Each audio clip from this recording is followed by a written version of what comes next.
It's time for Shawn and Maya in the morning. Quick pitch to Walter, looking for the record, cuts back, he's got it, he's out of it at 25 and the 26-yard line. Walter Payton becomes the National Football League all-time leading rusher. Jordan, open, Chicago with the lead. The Chicago Bulls have won their 6th NBA championship. Chicago has won the Stanley Cup. Palmero over the head of Jenks. Uribe charges, throws, out! And the White Sox have won the World Series. A little bouncer slowly toward Bryant. He will glove it, go to Rizzo. It's in time, and the Chicago Cubs win the World Series.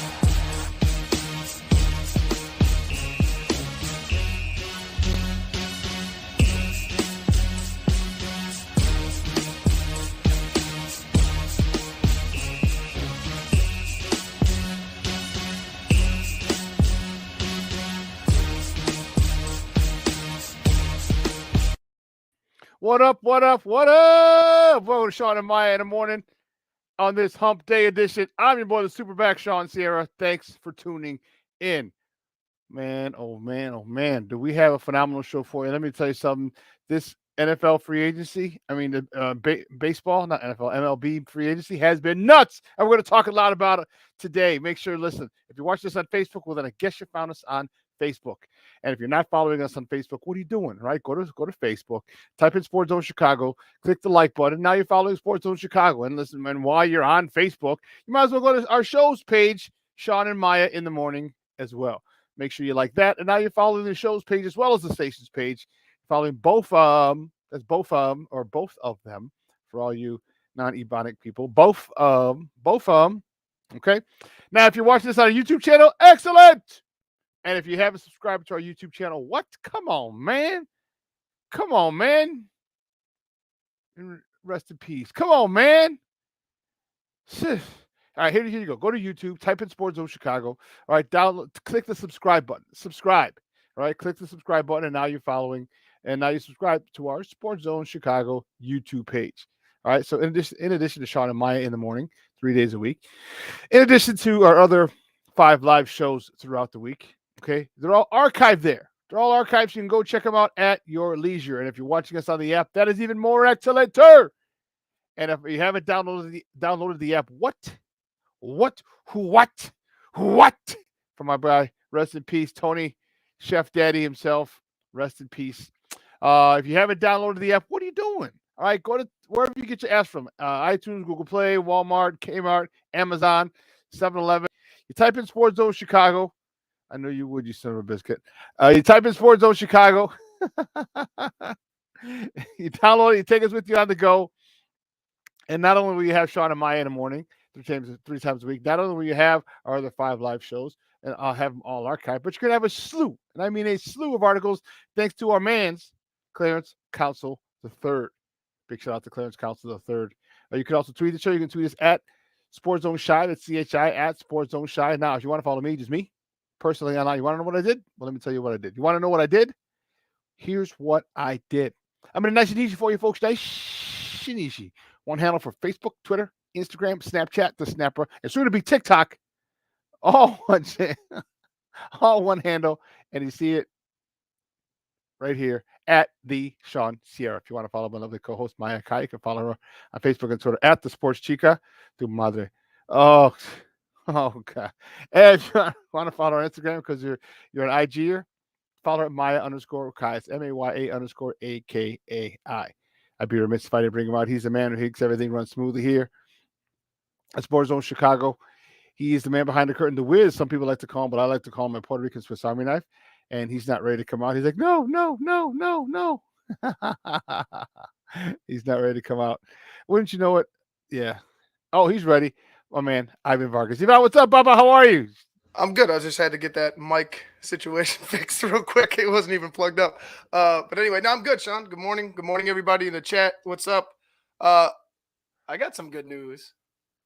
About my Cubbies. Well, we'll see. We'll see if it's good news. But Cubs had a big signing today with Japanese superstar Sia Suzuki. So we'll see what's going on. It's a pretty big contract. I mean, I don't know who he is, like as a player, I'm not going to lie to you, but I'm excited about it. You should be. You should be. You should be. This guy is. He's not young. He's actually literally smack dab in the middle of his prime. Is where he's at. So 27, and we'll get into that a little bit more here later in the show. But we have a phenomenal show, but we need you to get interactive. When you see, we got some people on the text line. So wherever you're watching this from, okay, whether it's Facebook, whether it's YouTube, whether it's the app, leave a question or comment right there to come up on our screen. All right, and my super producer Ivan will get it up on there and we'll incorporate it into the show. And listen, it's going to be. I'll tell you what, this show is going to be one that it's kind of a special one. We'll talk about it at the end. All right, we'll talk about this. Is going to be the last guest that we have today. Yeah, it's going to be a little tough, but we're going to make it work here in Sports Zone Chicago. And it's really weird. It's really weird for me because you know what? I won't start. I won't even do that. Hey, dude, make sure you send me the link. Make sure you send me the link. I got to get that over to some people. But yeah, it's gonna be a phenomenal show. Again, we need your participation. We need you to jump in. We need you to give us your questions or comments because we're going to make sure that we keep those. Oh, que la chihuahua, man. So it was a goodness gracious, great balls of fire is all I got to say. That's all I got to say, Ivan. Goodness gracious, great balls of fire. But you know what? It's Wednesday, and that means nothing but one thing. Maya Kai. Get down, little mama. Get down, little mama. Get down, little mama. Get down, little mama. Get down, little mama. Get down, little mama. Get down, little mama. Get down, little mama. Get down, little mama. Get down, little mama. Get down, little mama. Get down, little mama. Get down, little mama. I've fallen and I can't get up.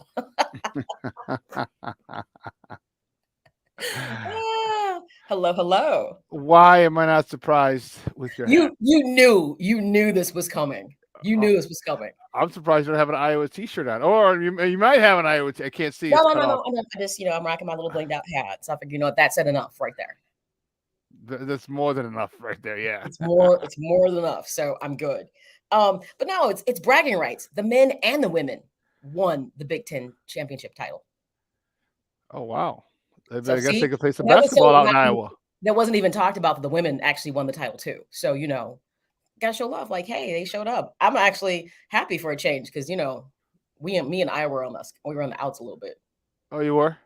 The football thing really does not resonate with me. Yeah. You know how I feel about that. Yeah, I know. You're not a big fan of this regime. I'm not, and they extended the contract. So I was like, I guess I'll just be rooting for an HBCU. Okay, that works. I haven't picked which one yet. I'm not going to just jump on the Jackson State bandwagon. I mean, I know that's easy to do. I'm not going to do that. But yeah. So basketball, yes, I'm excited. I'm happy. Hey, Maya, if you watch All American, you could jump on Princeton University.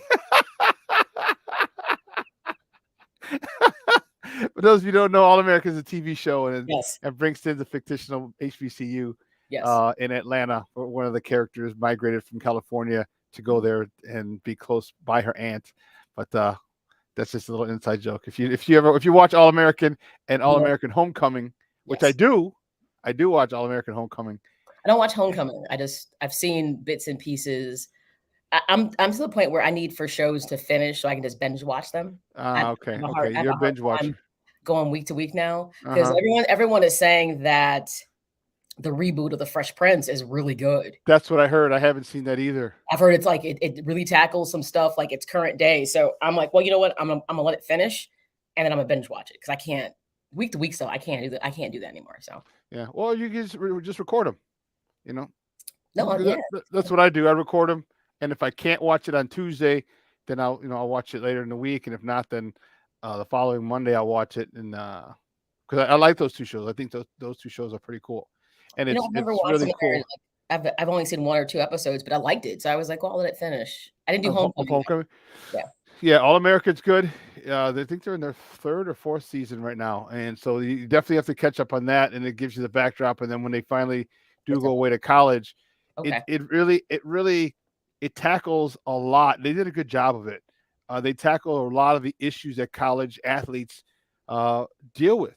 And college students, I don't know what it's like to be a college student per se. I've always been a student athlete. So those two two different dynamics. If you're They're just a different. college student Yeah. or if you're a student athlete, Right. that's They're the different. whole crazy thing. So, and it tackles them both. So Mhm. it's really, really cool. And then a relationship is in there somewhere that's, halfway, across the country. So it's really cool. It's really, Okay. really cool. So I'm definitely going to want- add that to my things to watch. Mhm. Things to watch. Yes, everyone. Yes, Iowa. Everyone knew I was coming. They knew it. They knew it. They're like, when you show up, I'm like, yes, I'm showing up. So you know how that works. Yeah, we know how it works. But now on to madness. You know what? It's good you did that, but now it's time for the madness. Yeah, it is. Listen, we have a phenomenal show, but we need you to get interactive. Like I said earlier, wherever you're watching this from, leave it, whether it's Facebook, whether it's YouTube, whether it's our app, wherever you're watching, leave a question or comment. We want to hear your thoughts, your questions, your comments, because we incorporate them into the show, because that just makes the show better. Phenomenal guest, 10 o'clock, Beth Michler-Elmore, okay, from heavy.com. She's coming on. We're going to talk. There's a lot of stuff going on, and we're starting to see, we are slowly but surely starting to see Ryan Poles' DNA, what he's made of. I'm liking what he's done so far. I'm really, yeah. So that one piece like with Khalil Mack didn't, even though that's been on the, you know what, it's a conversation piece. We talked about it. But he missed 10 games, Maya. He missed half the season. No. Here's the thing, Shawn. I don't have a problem with it. It's kind of like that Chris Sale mindset. Yeah. I don't feel like they got anything from him. That was the only thing that didn't sit well with me. Well, the thing that they got is something that we can't see, and that's freedom from the cap. Exactly. That's freedom from the cap. And that's the other part of it that you have to look past just like draft picks. No, it's that dollar amount that matters too. So yes, I'm sure you guys talked about that, but we'll see. But I am thus far liking what he's doing. Yeah, me too. And there's underlying current to it too that we talked about. We'll discuss it again today. But I'm liking what I'm seeing. I'm really am, because every time we see, James Daniels left. Then we had Jakeem Grant left, Akeem Hicks. So we're seeing like, wait a minute, why not bring these guys? Why not bring these guys back? And it's not that they're not good players. It's he's going after his type of players for his system. And I think whether a guy is good or not, it's not the issue. It's can they fit in this new system? Okay. If you're not a fit for the system, you could be really good, but you're just not good in this system. Well, first of all, you have to identify the system you're going to have. And it seems like him and Getsy seems like they're. That's the first thing. As of now, the system is just fictitious. Well, it's a Mike Shanahan type of offense. I get it, but I'm just saying it's fictitious. So he better hope that all the moves he's making, it makes sense. Now, is this going to be, we'll wait a year or two. It's going to take time. Like, what's the narrative behind that? Because, I mean, it'll be interesting. Like I said, I like him.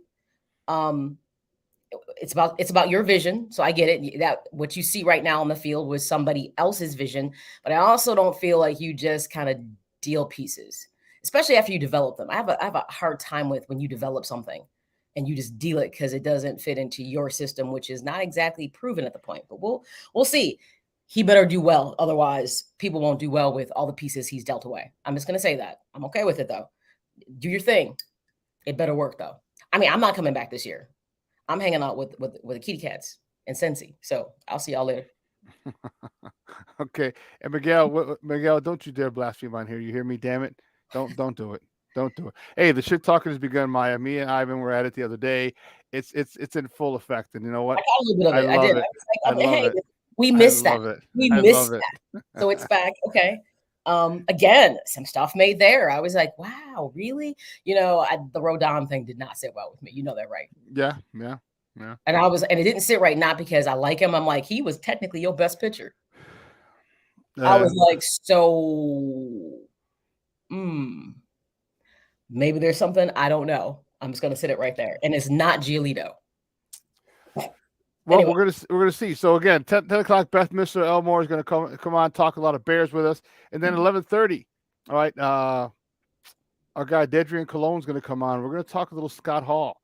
All right, this is a little pro wrestling over the weekend. Actually, yesterday, not over the weekend. Yesterday, a fan favorite. Whether he was a good guy or whether he was a heel.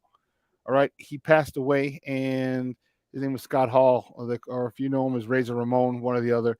He was a guy that really, really, he brought people together. Whether he was a good guy or a bad guy, he was very charismatic. He was very engaging, and I didn't realize how many people watch wrestling and how many people really like Scott Hall until I posted that when Kevin Nash posted his partner, that he was sick. He had a couple of heart attacks over the weekend. He was on life support, and they were waiting for his family to get together before they pulled the plug. And I got a lot of comments and interaction on that post. I was like, whoa, I didn't realize this many people in that, like wrestling and him. And then I see other people who are posting other comments and memes or pictures and stuff about him. And I was like, holy cow. Like, people really liked, Scott Hall or Razor Ramon, whichever one you know him as. So at the end, to close out the show, Dedrian Colon is going to come on. He's a really big wrestling guy. Has his own podcast talking about wrestling. So we're going to talk to him about it, what it means to him, what it means to a lot of other people, man, because it meant a lot more to more people than I thought. I really didn't think as many people were into it, but yeah. No, I think people are into it. I mean, they probably don't talk about it as much because I think the current installment of it, I'm not sure if it resonates with everybody the same way like it used to. Right. Yeah. But no, you have tons of people, I think, especially with him, that time they might have been like, oh yeah, you know what I mean? So I just think it's the timing of it and who he is that makes a difference. So yeah. Yeah, Razor Ramon, that he was popular as Razor Ramon because he had that cheesy accent that he was supposed to be Hispanic. And then and then when he goes to the NWA, WCW, I'll tell you what, that's what he really took off. When he was part of the New World Order, the new World Order, and him and Kevin Nash and Hulk Hogan were the bad guys, and man, his popularity really, really took off at that particular point, and it skyrocketed, and it was really cool. It's cool to see The Rock, post one of the matches that he had. Yeah, that's something I feel like that's that era where he was just in that part where people still watched and was engaged. I'm not saying people aren't engaged now. I just think it's a different generation of people, maybe.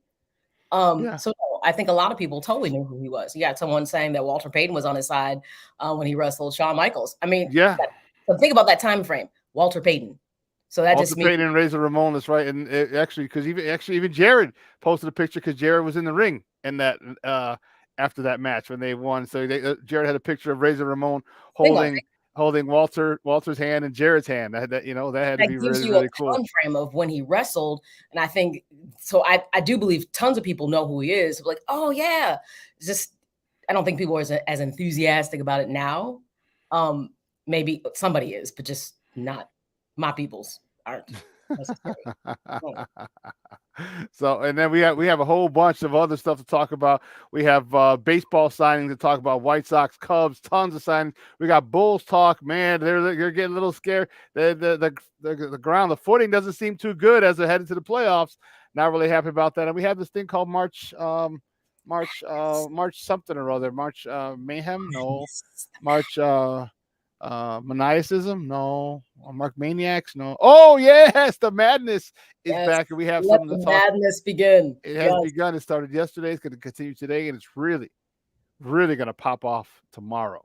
So a lot of good stuff, a lot of good sports conversation. So listen, make sure you keep it locked right here for all 3 hours, or as much as you can handle, because you might have to go to work. There is a thing called work that some people got to do. So you might have to go to work, and you know what? That's why you download the app. Or if you put it on a computer and put it on a screen behind, just so you can hear the audio. Yeah. Take it on the go. That's what it is. Well, listen, guys, you know how we do the first segment of every show. It's called Top of the Morning. Just when you want it. Top of the morning to you. Top of the morning to you. Top of the morning to you.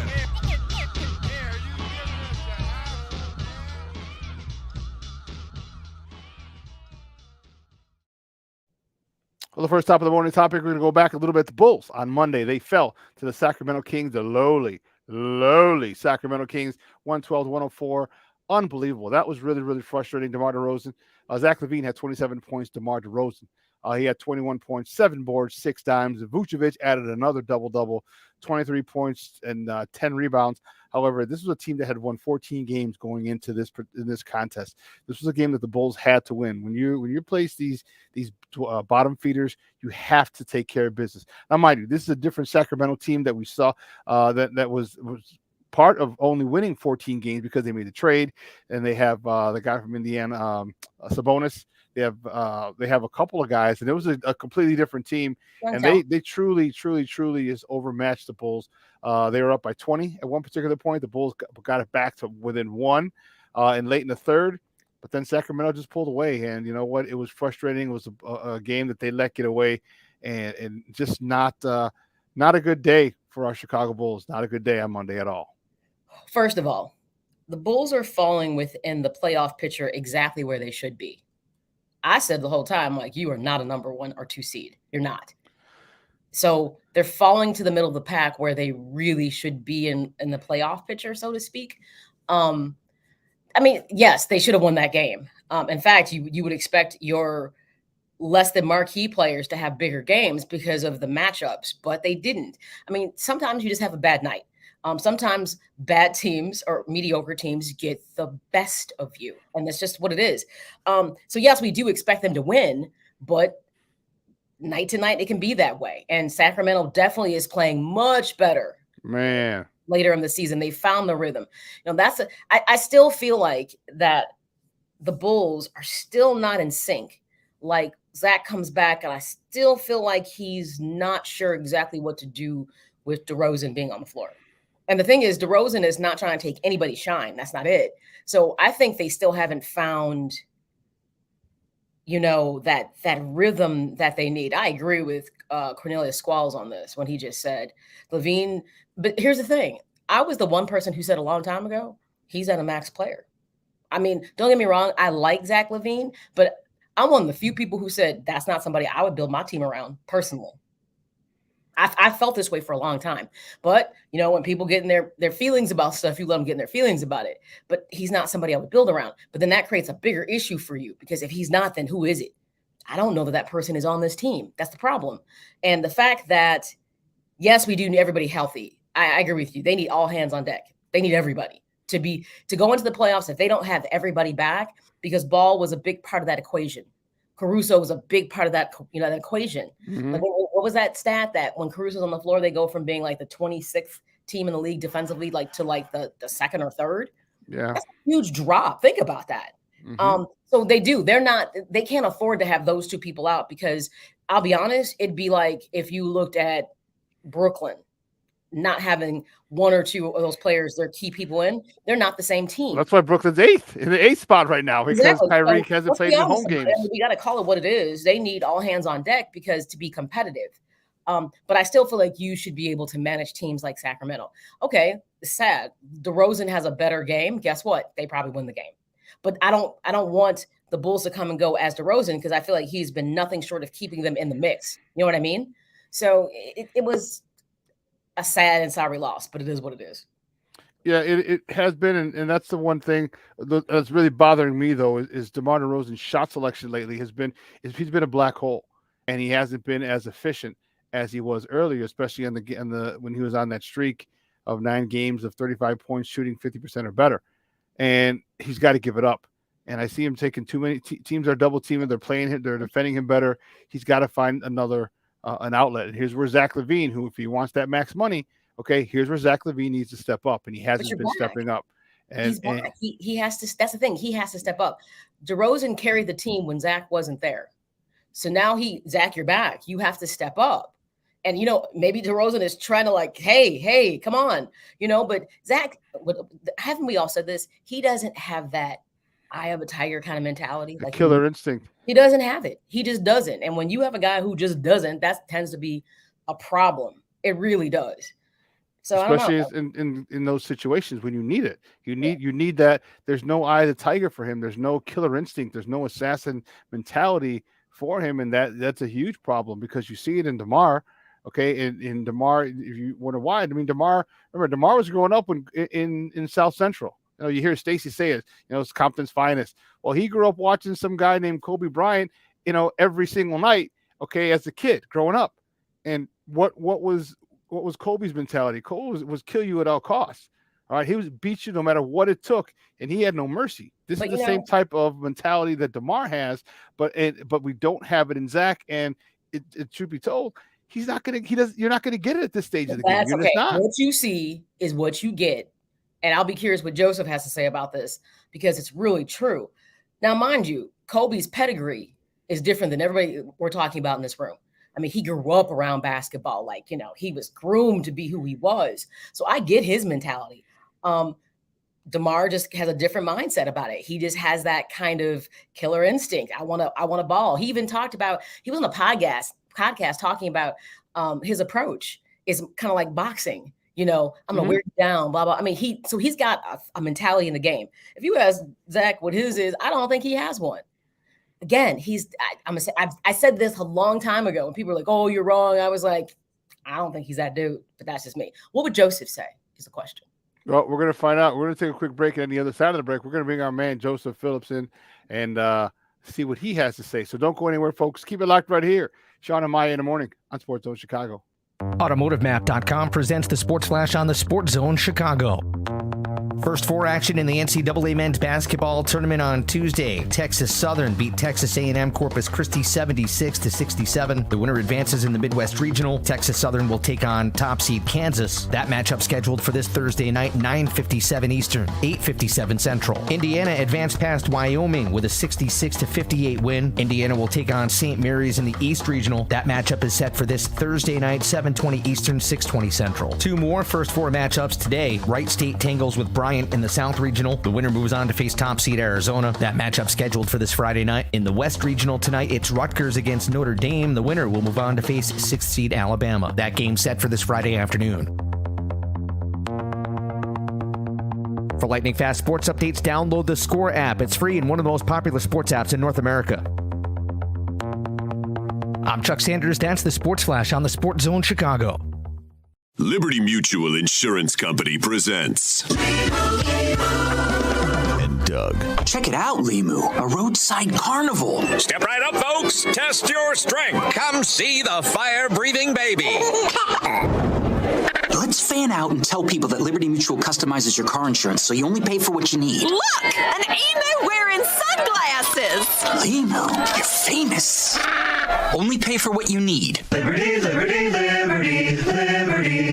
Okay, so we got the chorizo dumplings, the cucumber empanadas. Zara's food truck is popping off. Come on, guys, let's pick it up, all right? But if she doesn't find a new chef, her truck will be stuck. Carl quit this morning, so Jessica, I'm gonna need you on the fryer. Indeed can help her hire great people fast. I need Indeed. Indeed you do. Instant Match instantly connects you with quality candidates whose resumes on Indeed match your sponsored job description. Visit Indeed.com/credit and get $75 towards your first sponsored job. Terms and conditions apply.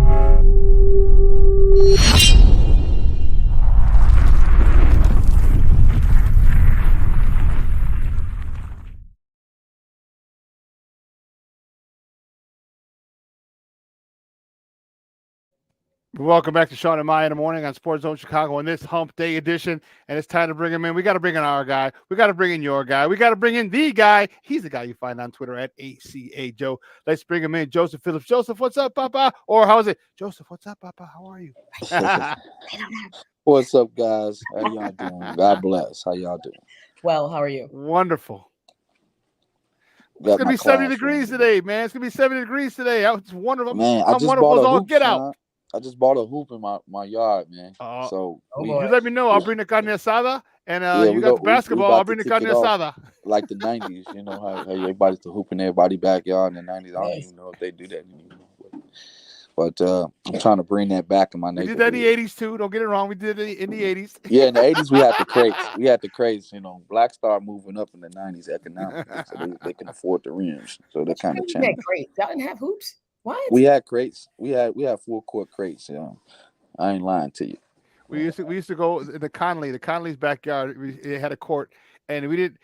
Truth be told, I can't even honestly. I didn't even know the Conleys. I didn't even know them, Just met but the because I was friends with people who did know them, we could go there literally any time of day. Exactly. Any time of day we could go shoot. And there was a ball there. It was like you brought the good ball, but they had a basketball that you could shoot with, and any time of day you could go there and just shoot around. And no one said no, never had a problem, nothing. The Conleys were probably like, see them in the wild. Like they was watching some safari movement. They was probably like talking about y'all, like, look at them. They're agile like gazelles. You know how those parents be like, their kids always hungry. Always hungry. No, but my house is like our house is like the playground house. Okay. Kids come roller skating on go-to place. Drive through, and then they go back to their home. They don't even say hi. That's you know what, that's good, because you know what, that's a safe place for kids to be. So I like that you're that house that they can go to. That's cool. Good stuff. Yes. Well, we were talking Bulls, and you know what? The Bulls had a very ugly loss to the Sacramento Kings on Monday. We were discussing that, and we're discussing the fact that Zach is just doesn't have that killer instinct that is necessary. And we discussed this before, and here's the time he wants that max money. Now that DeMar is struggling, he needs to get to come through now and win some games for this Bulls team if he wants that max money.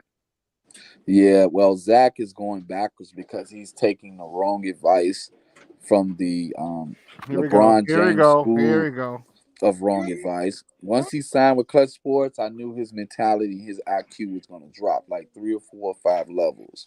And that's exactly what you're seeing right now. The midget himself, Mr. Rich Paul, is giving his bad advice to Zach, telling him, okay, you have a knee injury. If you want a max deal, just lay back just a little bit and let DeMar carry the team, and you can skate to a max deal. That's bad advice. Yes. And this is why Zach has not been aggressive, because remember last year, Zach was dropping 40, 50, easily, okay? He was doing it consistently. Now he's reverted back to the old Zach LaVine where, it's almost like, what's his name? Stacey Patton what was that movie Eddie? You remember Stacey Patton don't do this? Stacey Patton Stacey Patton don't go to playground. Stacey Patton don't shoot free throws, and they went to get his mom, and then Stacey Patton started playing hard. So this is what Zach LaVine's going through now. He's facing a little egotistic mentality where he's listening to Rich Paul and them giving him advice about how to maximize your ability to get a max deal so they can all get paid. It's not about winning with Zach right now. I don't think so, dude. I think DeMar's personality, his mentality has just literally overtaken Zach. I think that Zach has kind of stepped into the shadow because it's, you know what, it's not easy taking those shots. It's not easy taking the game-winning shots. And all of a sudden, once DeMar started doing that and he started making them, okay, well, it's easier to say, okay, fine. Zach seems to me to have that personality, like, okay, go ahead, you got it, man, no problem. If you need me, I'm here. As opposed to saying, hey, I could do it too. Ball. And what he's not doing is he's not giving us 2 closers when we're going to need 2 closers down the stretch in these last 14 games and in the playoffs. That's what he's not doing. Yeah. Unfortunately, Zach has, like I said, he's taking the lazy way out. He's like, oh, go ahead, Lamar. Go ahead, DeMar. Keep shooting. I don't think it's lazy, dude. I think he's just got overwhelmed by DeMar's presence, his game-winning ability, as opposed to and not stepping up. I don't know if he's taking the lazy way out. Sometimes that's how some people are, dude. They're good until there's an alpha, until a bigger alpha comes in play, and then you're just kind of like, eh. Real question though, do we ever think that Zach? Okay, did you ever think he was an alpha? I've never had that vibe. I feel like Io plays more aggressively as a rookie than Zach does. He's never had that kind of killer instinct. It's my team. I'm gonna do it. I just don't see him that way. And I think it's easy for us to say, oh, I think DeRozan has kind of maybe subdued him, or it's Rich Paul. How about we just call it how it is? I just think he's comfortable not being the spotlight. I don't think he likes that attention. I just don't. Yeah. I mean, you look at other people doing, you're looking at, Ja Morant, you look at, Trey. I mean, these guys show up every night and play at a level no matter who's around them. You see the mentality that they have. You see that you can see their mindset. Yeah. Ja doesn't care. Ja's like, I'm going. I'm the alpha. I'm that dude. Zach, you don't see that I'm that dude attitude on him. Zach is worried about the wrong thing. He's doing commercials right now. He's getting his little commercial deals now. He's trying to focus on getting his shoe deal. These are things that I'm hearing out of Zach's mouth. Like he's trying to focus on the marketing aspect of the game, and he don't understand that the advertisement dollars are going to come when you start winning. And he's not taking advantage of that. Like Zach LaVine is a talented player, but if you get the wrong person in his ear, it's over for him. And right now, as you can see, as I know y'all don't like me mentioning his name, so then don't. LeBron James and his Clutch Sports, once they got into Zach's ear, he's become a different person. His game has depreciated, just like the rest of LeBron's clients. Their games have depreciated. They just used to blowing up organizations and doing whatever they want to do. Who else is on the Clutch roster besides LaVine? And Ben Simmons. Okay, Ben. Okay, Simmons. hold up. Yeah, okay. You can't put that on. You can't put that on Clutch.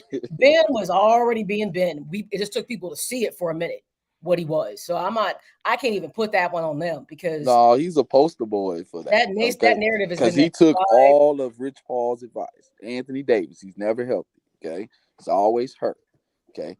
Well, that's got nothing to do with LeBron necessarily, but okay, yeah. Go on. Who so else? These are all his boys. Bottom line is that Zach needs to get those guys out of his ear, focus on basketball. You got a chance to change history. You got a chance to become a future Hall of Famer if you can take this Bulls team to a championship, because something's telling me Zach has 1 foot out the door and 1 foot in.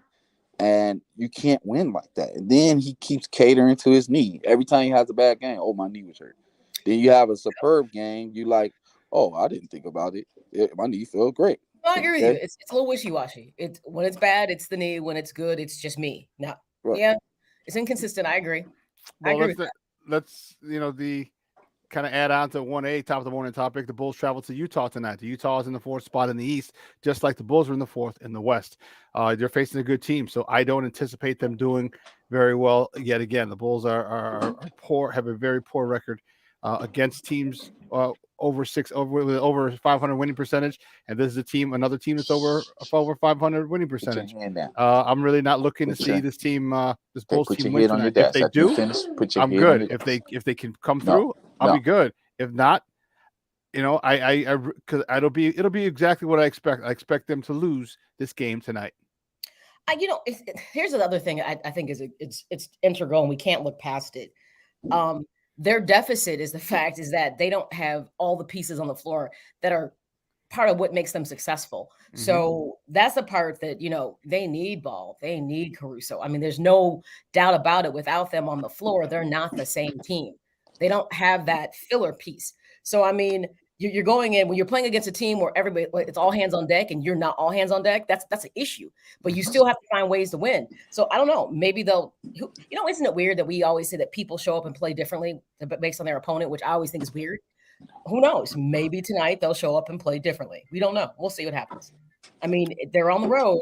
So, sometimes teams don't do as well on the road as they do at home. And I think they're putting too much pressure on Caruso and Lonzo Ball, because they was like, oh, when they returned, all our defensive cures will be solved. No. Why are you too lazy to play defense? Like, why are you waiting for them to come back to play defense for you? I don't think like they're not playing defense. I mean, I've seen games where I feel like they've actually had better defensive games than others, but those are just two players who make them exceptionally better on defense.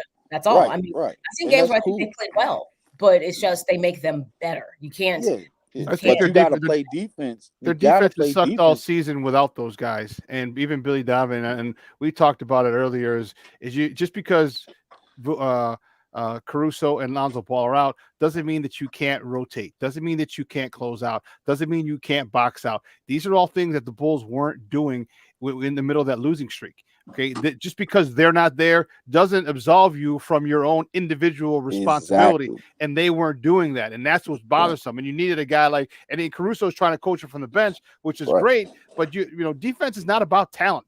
You're not talented playing defense. Defense is desire. Exactly. And they didn't have any desire. And that's the issue. Maybe Io's hitting the wall. I don't know. Maybe someone. I don't know what the situation is. But there's no reason for you not to close out on shots, not to box out when you're down low, not to rotate when the ball's moving. There's no need for that. And that's that was their biggest issue, and that has to change. It's easier when Caruso's on the floor. You saw it last week, but the last game. But even at that point, it still wasn't good enough. And that's got to come from here. Okay, that can't come from anything else. Or I'm a 5-star, I'm a blue chip. It comes from here. How bad you want it, and right now they don't want it. I don't know why. Right. Exactly, and this goes to their coaching. Okay, Billy Donovan continues to play this drop defense on every possession, and they are getting burnt by the top point guards in the league. I think Stacey King mentioned it on multiple occasions. They must not be. They aren't watching the broadcast. Like, this is real simple adjustments that they can make. Where if you blitz the pick and roll, then they'll minimize a lot of the easy basket that guys are scoring against us. A lot of times, most of the times, we're out of the game because we're giving up a lot of high percentage shots. And then when it comes to Vooch is losing his confidence because he's shooting too many threes. Bingo. If he get his lazy, who didn't notice that? I said, look, I don't care that he's a Euro player. Right. Big men tend to be very versatile when they come from the Euro League. He doesn't have a three. You are under the basket or 15 to 17 feet out. I've been saying it forever. Like, stop putting him for these high percentage 3-point shots. He doesn't make them. And I've said that, like, that's an issue. But think about it. Do you realize, like, the assist and steal leader Ball still carries that record with being out? Like, no one has surpassed him in being more efficient at it defensively. But no, I agree with you. Like, you're wasting points by letting Vooch take 3-pointers. And I'm like, when are they going to stop doing that? Because we be down by 10 points, Maya. Like, by the time he finished shooting all these bad shots, it's a we down 10. Obvious. Easy. And I was like, why is this still happening? You see, it's stuff like that. Cleaning up things like turnovers and him taking shots that we know he's not making, that puts them at a deficit. Huge deficit. He needs to stop. Seriously, like, immediately. That's a Billy Donovan thing that he needs to say, listen, you don't come up past the free throw line. Like, if you're picking and setting picks, okay, great. All right, if you get a wide open three, okay, and he said he should be on a shot limit. You get 3-point shots a game. If you make one, then you get a fourth. If you make it, you know what I mean? But the offense needs to go through Vooch. The offense needs to start with him in the post. And I've said this before. It's got just like in the 90s when you ran through Cartwright. Remember in 91, 92, 93? Cartwright touched the ball every possession to start the first. Dude would start the first quarter. He'd end the first quarter with 10 points. He'd finish the game with 14. All right? Because the offense went through him. Vooch is a phenomenal passer. Okay, and another thing that really bugs me is when DeMar gets the ball, the offense stops. Everybody stops moving. Everybody gets out behind the 3-point line and lets him go ahead, do what you're going to do. That's not the way to win. That's not championship basketball. That's fourth quarter when you need one shot. That's that ball. But when you play hero ball and one-on-one and ISO ball, that's not how a good team is going to win. I don't feel like DeMar is asking for that. That's the other thing. They're deferring. And I'm like, why are they? And you do see it. It's like, he's not asking for that. It's just the way they're responding is inappropriate. I don't know. And I'm like, if they go back and just listen to a broadcast, they'll hear all the things everybody is saying. But Stacey, you'll hear what he's saying. It makes sense. It's like, pay attention to that. What he draws it out. He draws it out on the telestrip.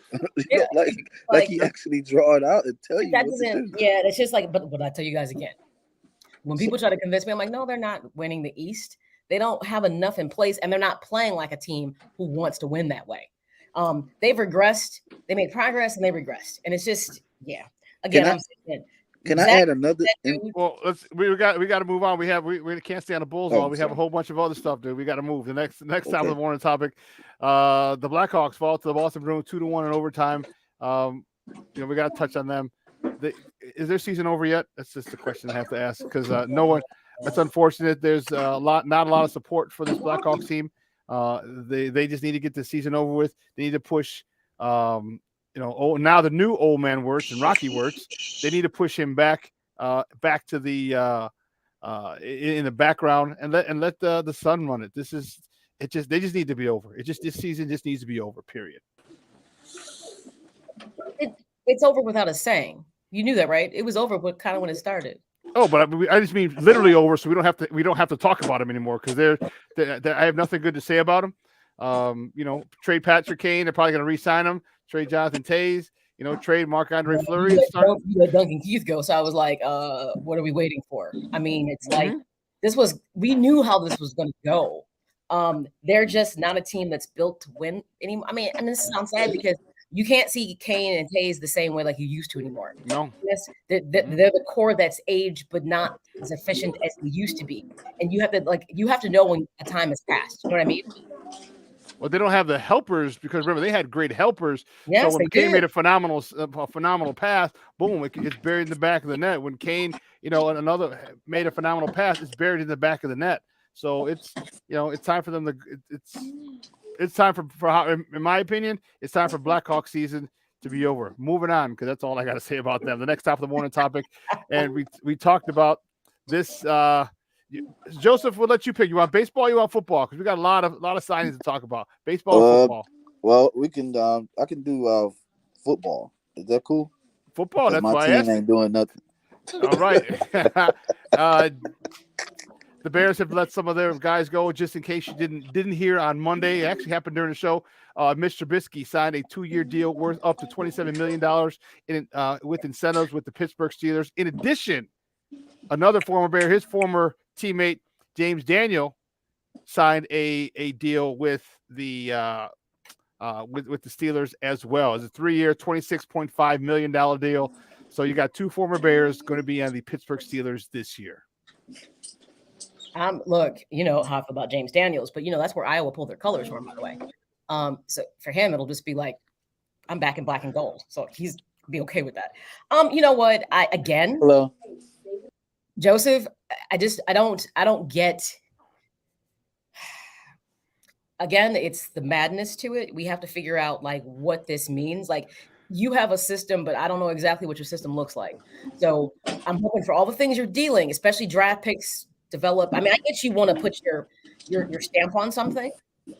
So it better look pretty good because he's going to be scrutinized if it doesn't look decent at least. Yeah, I like what Ryan Poles have done. Like what he's doing so far. Just he's going after, like he said, nasty guys that are tough, guys that are like to get into the trenches. Guys that aren't afraid to win the challenges one-on-one amongst the lines. And he's moving on from guys that are passive aggressive.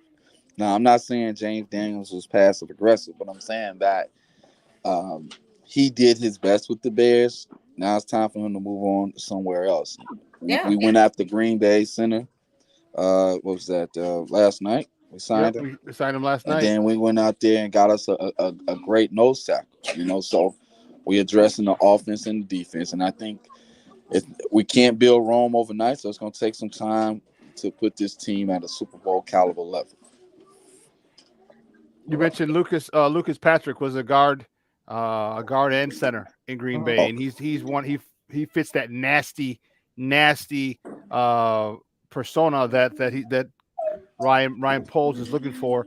And then we did sign their 3 technique, Larry Ogunjobi off the Cincinnati Bengals roster. This guy, unfortunately he didn't play in the playoff. He had hurt in the wild card round, right? But throughout the season, he was a terror. So he's solid. Yeah, that's a good. And another nasty dude. Hey Joe, I know you got to go, Papa. Hey, we will see you on Friday. All right. All right. God bless. Peace out, guys. All righty. So I'm okay with that. The James Daniel thing. I don't know if they were willing to pay him that much money yet because they haven't seen him in person. You can watch film. Okay. But I personally would have kept him, Maya, just because I would have. What he did against Aaron Donald shows you his potential, not just once but twice, 2 separate games, and that's huge. Keep talent there if he fits your system. Because you drafted him, and my thing is, it wasn't like he underperformed. And I'm not just saying it because he's a Hawkeye. I swear I'm not being biased on this, but whatever role you asked him to step into, which wasn't necessarily his natural role, you know what I'm saying? He stepped in and he did really well at it. So just to discard him, I kind of have an issue with that. I was like, because you drafted him. An O-lineman is you draft and you developed. Give it another season and see how you feel about it. But again, like I said, I'm not being biased. I was like, and I wasn't like, really? I was like, I don't think he did anything to not still be on the roster. That was my thing. So I was like, so there are certain things I'm like, okay. Okay. So we'll see. We'll see. And you know what? He'll be a good fit for the Steelers. Matter of fact, the system, how they're gonna use him, I'll be honest, it's gonna work for him. So it's not. I don't think they discarded him. I just think just don't think they're going to give him that much money. And at that particular, remember, you always overpay in free agency. And if you're a good enough player, because all it takes is one. It only takes one team to want to overpay you, and that's usually where you go. And in football, it's very difficult unless you're a quarterback. You go after that money because you don't know your career. Your career can end in one particular play, and so I ain't mad at him. But I ain't mad at the Bears. No, but I'm not mad at the Bears either because they're like, okay, do we want to overpay? Because if they want to give, because he's getting the contract he signed was James Daniels was 3 years, all right, $26 million. So 8 and change. All right, 8.5. Okay. Is that what you wanted to give up? Were you willing to give him that type of money? If not, here's my thing though, that's not really breaking the bank. Because here's my thing about O-linemen. Notice the good ones don't really float off into free agency. If something works in your system, you tend to keep them because they're home. They tend to be drafted and developed. So when you usually get somebody in free agency, James Daniels is still young.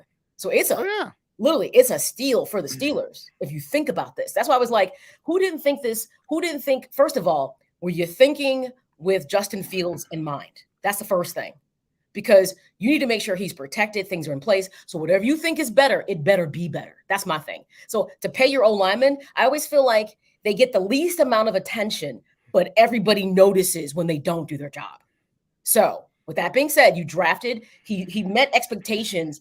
Every time you asked him to do something, he was worth them paying for. I'm sorry. That's just how I feel about it. O-linemen, you just don't turf them like this. So whatever you put in place, it better be way better than that. I'm just saying. And I'm not being negative about it.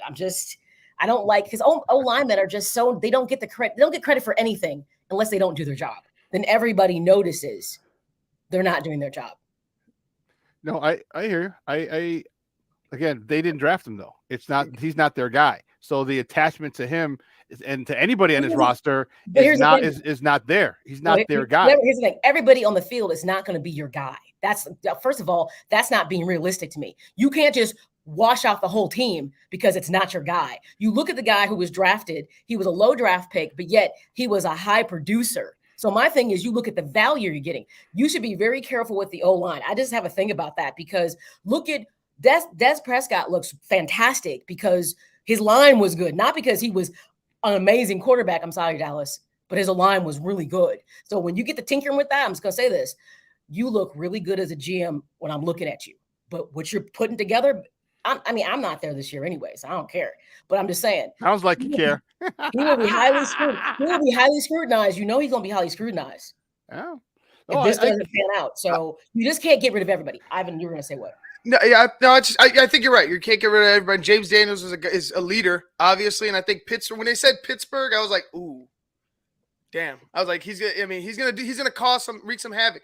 Body type is a point of emphasis with them. They want specific guys. They want faster guys on the line. James Daniels, he's not a slob by any means. I just think that for his price and what we have with the cap right now, it just wasn't going to marry up because now he has a guy in Lucas Patrick that they just got from the Packers that they just signed for $8 million. So now you have a guy who has experience playing with that Packers offensive line, which is pretty much as good as Dallas. I would say Dallas hasn't really, especially in the run game. Maybe it was Zeke, but anyway, the Packers have a good pass blocking scheme. You bring in a guy that's familiar with your offensive coordinator and you get him on the cheap. I think I think Ryan Poles has pretty much laid it out clear. This is how they were going to do it. He did say that's what we're going to do. He said they're going to go after the second tier. They weren't going to go after the first tier. It has to work, though. That's what I'm saying, because that factor is called Aaron Rodgers. And that's the piece of the puzzle that you got to be careful with. He can make everybody else look better and he can make adjustments. We've seen him do it for how many seasons now in Chicago? We've watched him have a bad first half with his line, by the way, and come back out in the second half and make adjustments. So you better hope that cheap get was not an overstatement of who he was in front of. I'm just saying. Don't get me wrong. I'm not over. I probably sound like I'm being too James Daniels, but I was like, he was young. He had durability to him. I'm like, we'll see. I think the Steelers are going to love him. He's going to love being with Tomlin. You know what? The nails are out for the Hawkeyes. The nails are out for the Hawkeyes. They really are. Just going out after this eyeballs gouging for the Hawkeyes. Here's how it works. People leave Chicago, like Floyd, just starts playing at a different level. People leave. There's a culture here that's not healthy. Now, I'm going to assume that maybe it's going to change with this new regime, but look at all the things that we've developed and drafted and sent somewhere else and what it's doing.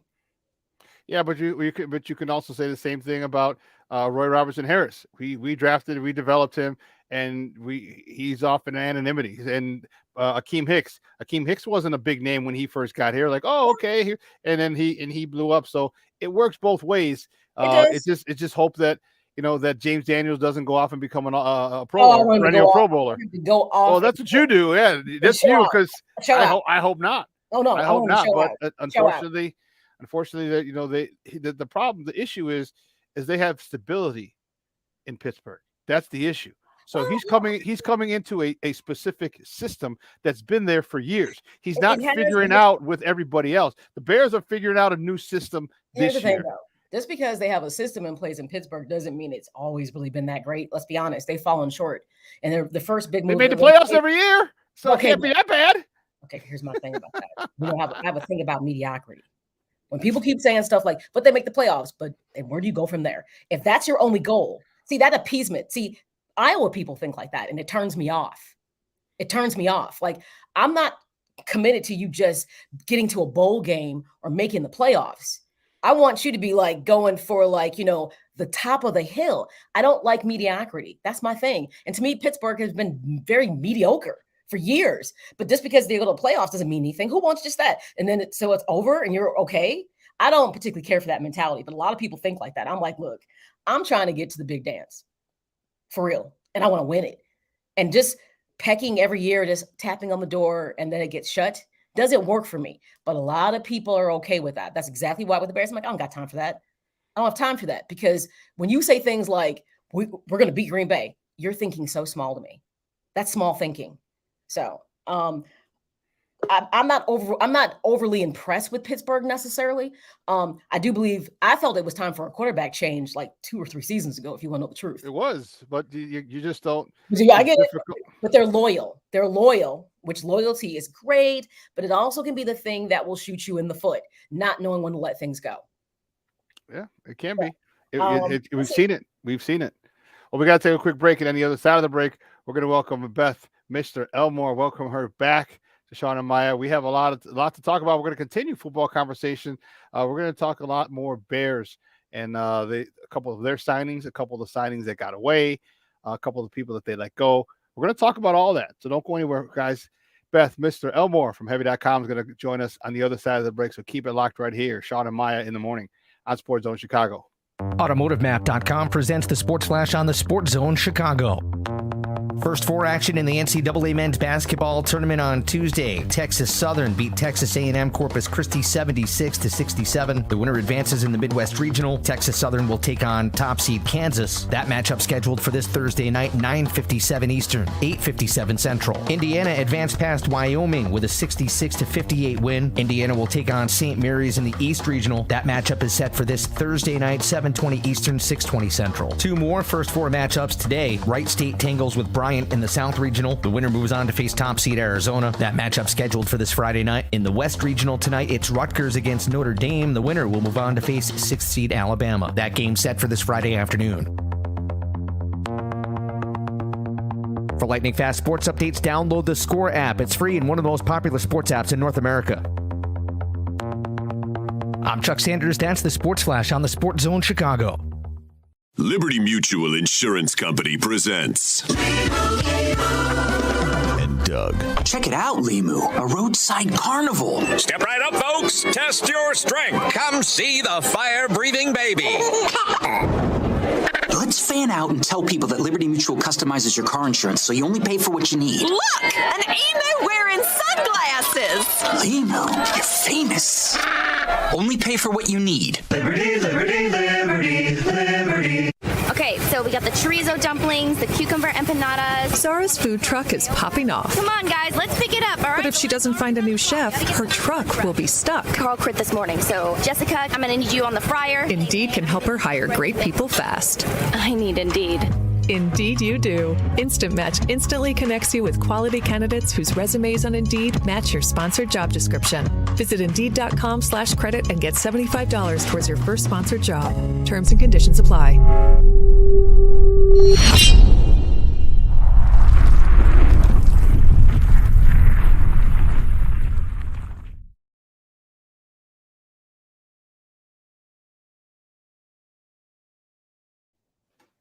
Welcome back to Shawn and Maya in the morning at Sports Zone Chicago on this Hump Day edition. A beautiful 67 to 70-degree day here in the Chi.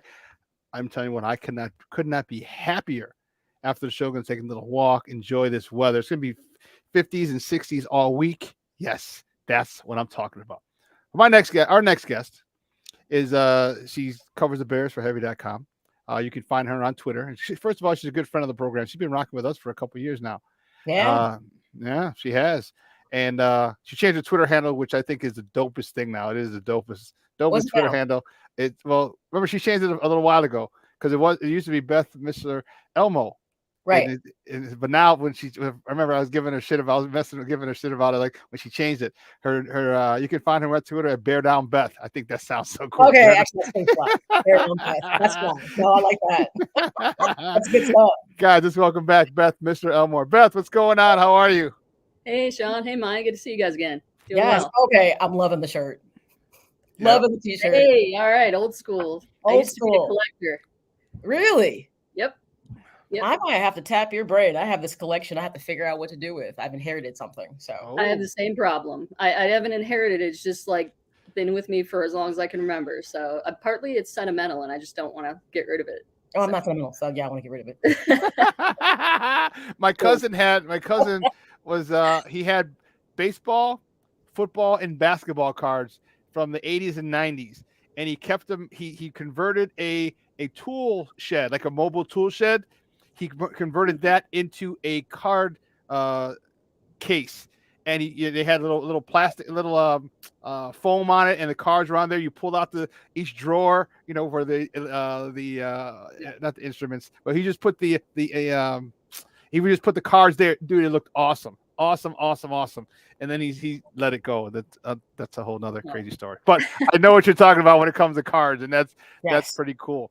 But this Bears team, so let's get down to it. This Bears team, we are seeing Ryan Poles make some moves. Mm-hmm. We're seeing Ryan Poles not make some moves. Give me your thoughts. He traded Khalil Mack. He got him off the books. Not this year, but next year he got him off the books. He let Bilal Nichols doesn't look like he's going to be re-signed because he signed somewhere else, if I'm mistaken. Akeem Hicks is gone. He's not going to be re-signed. They let James Daniels go. Jakeem Grant just signed with Cleveland.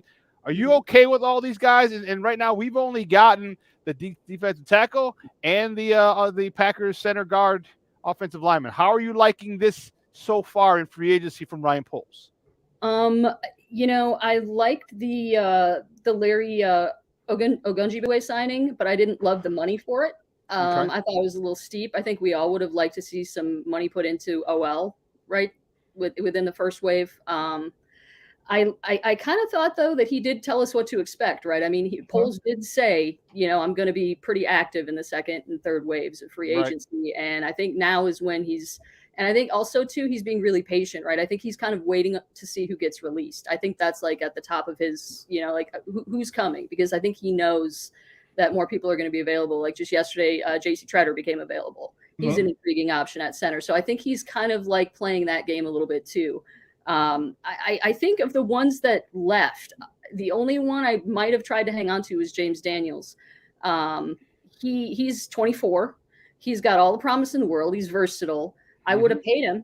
I would have too. And so that's the only one that I kind of have issue with. Max, we don't know how he's going to be. Health-wise, yeah. We have no idea. I love Akeem Hicks. He's one of my all-time favorite players, but with the money he might want, I don't know that he was willing to take less. And honestly, it sounds like his tenure with the team didn't end well with Nagy's assistance. So I'm happy with all of the moves he made. I just would have liked, other than the James Daniels, I would have liked to have seen them kind of keep James Daniels around. He, I think, is going to be, and now he's going to go protect Mitch in Pittsburgh. So you go, Mitch. How ironic. How ironic. I'm telling you, he's back in black and gold. He's going to be real happy with that. Yeah. I'm happy for Mitch. I know he's not a bear, he's a former Bear, former Bear, but I'm happy for Mitch. I really am. I think it's a good chance for him to springboard and get another starting job, because I think Pittsburgh's going to look for their quarterback of the future in the next year or so. And I think next year's quarterback class coming out is going to be much better than this year's class. So you got a guy who I think is a good soldier. And truth be told, Mitch might be actually carve himself out a nice little niche in Pittsburgh, or Mitchburg, if you want to call it. Yeah. If he plays well, because he's got. And I was telling Maya, just like, well, this is about James Daniels, but he's going into a system. He's going into an established system.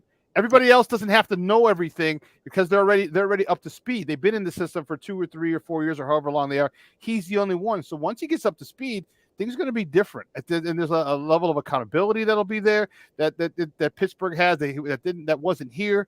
I'm happy for Mitch. I really like. Meyer wants James Daniels to be an All-Pro. I want Mitch to go out and be an All-Pro, just to further soil that last regime's decision making. Because I'm not even going to say his name because he bothers him so much.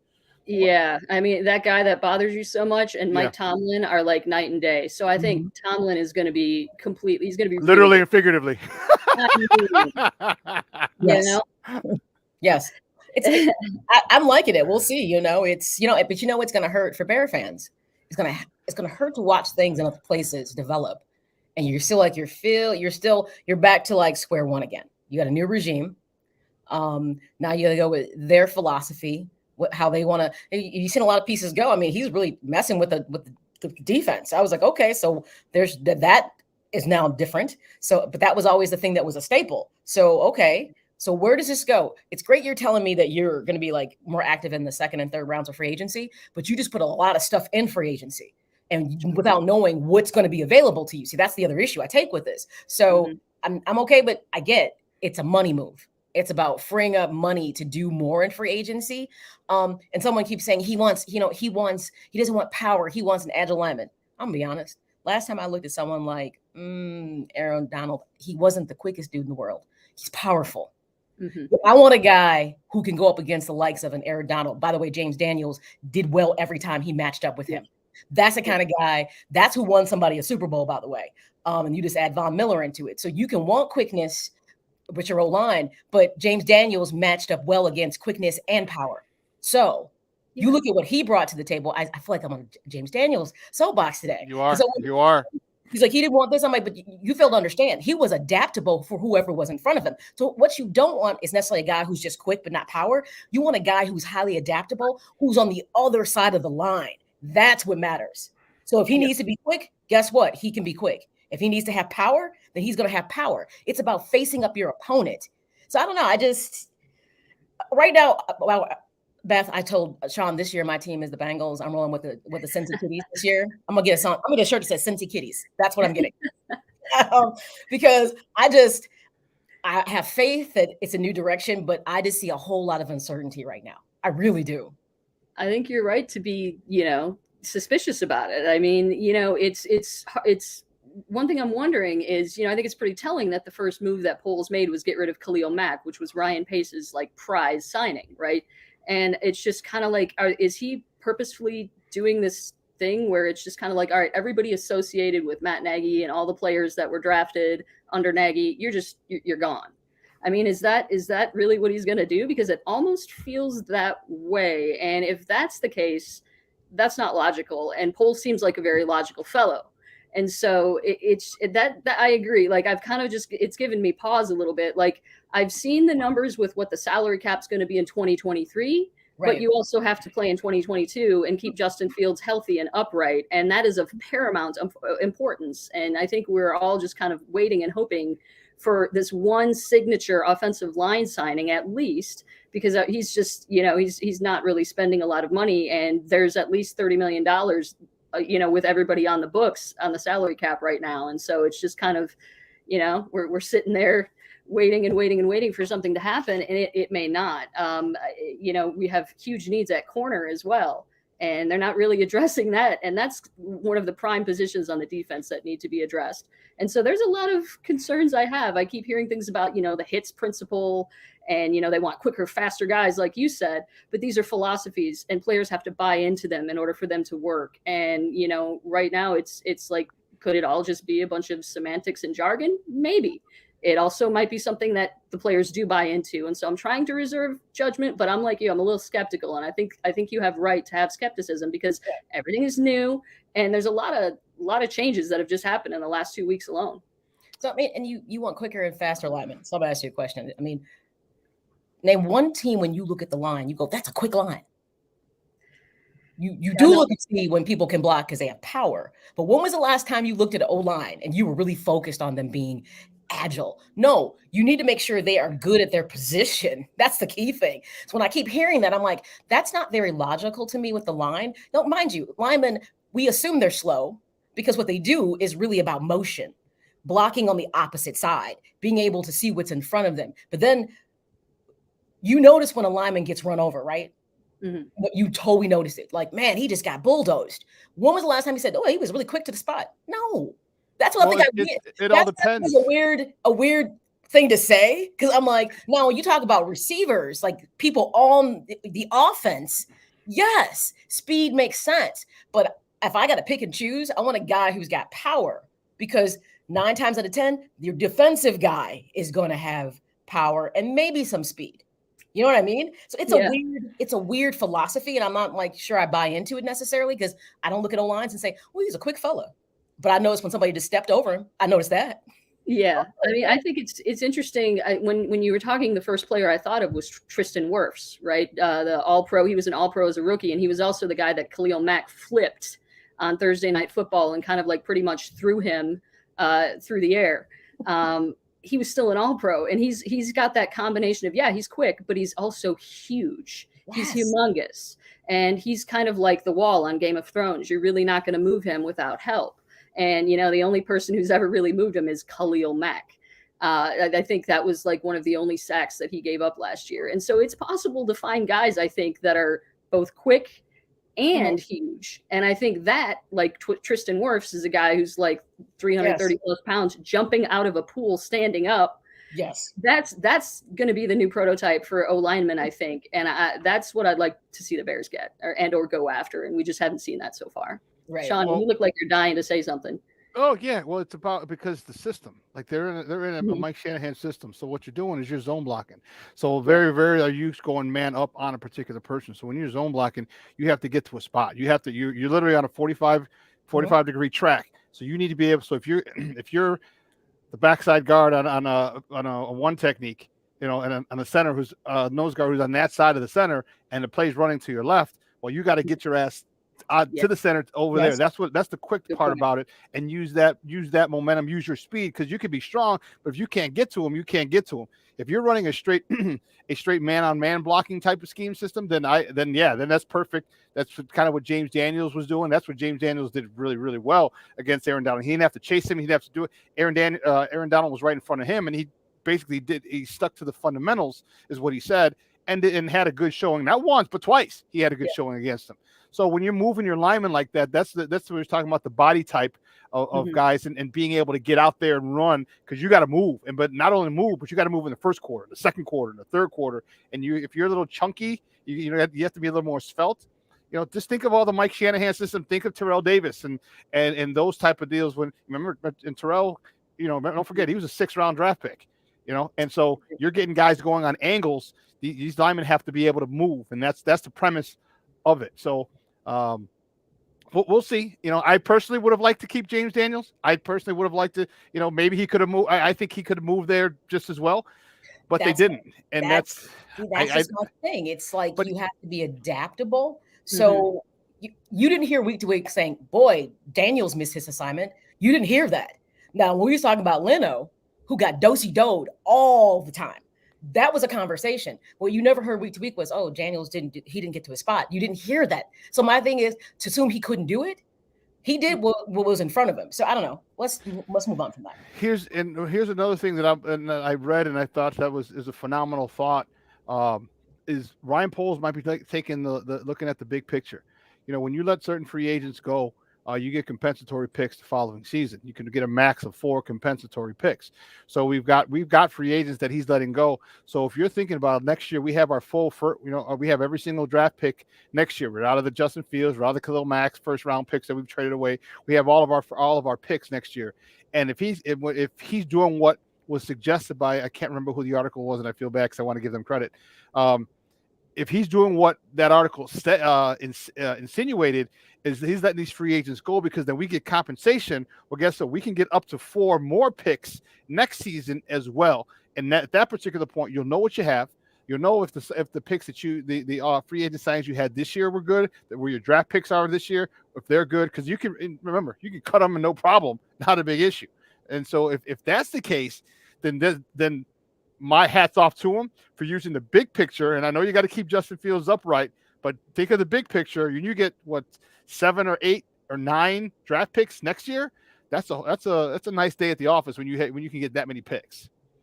That is, and I think there's something to that, because if you look at, I don't know how many they're getting, but Kansas City is definitely getting some comp picks this year, and I think Ryan Poles had something to do with that from the previous year.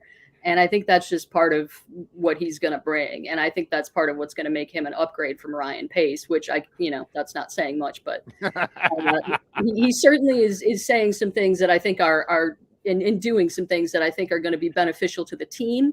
Mm-hmm. And he certainly seems to be, I like his background as an O lineman too. Nagy's background as a quarterback, it didn't really ever seem to come into play, did it? Other than he was a quarterback. Was it? Yeah. So, and I think this emphasis, I like what he said about the O-line being tough and toughening them up too.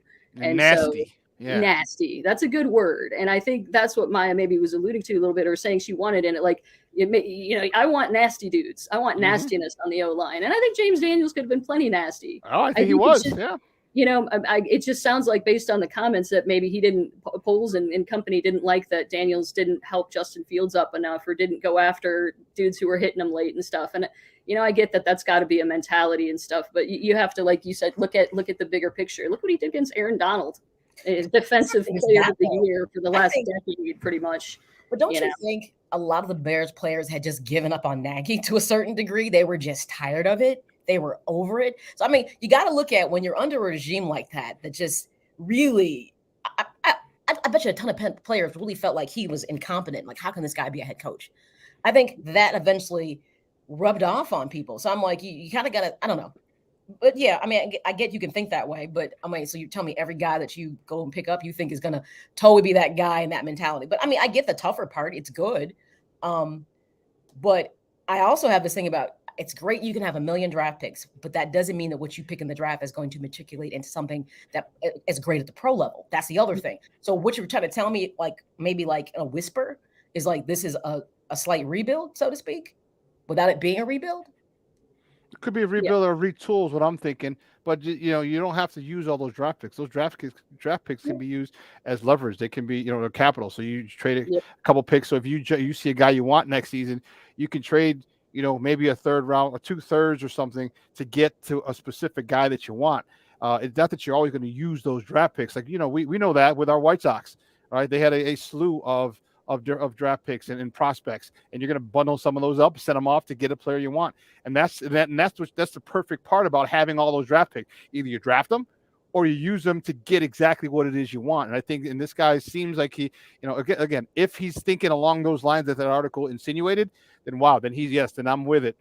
I won't know. We won't know until we see. And if he does, then we'll have to revisit that. And I'll definitely have to give him his props, because looking at the big picture, that's awesome. Yeah, to get 8, 9, 10 draft picks in a draft, that's amazing.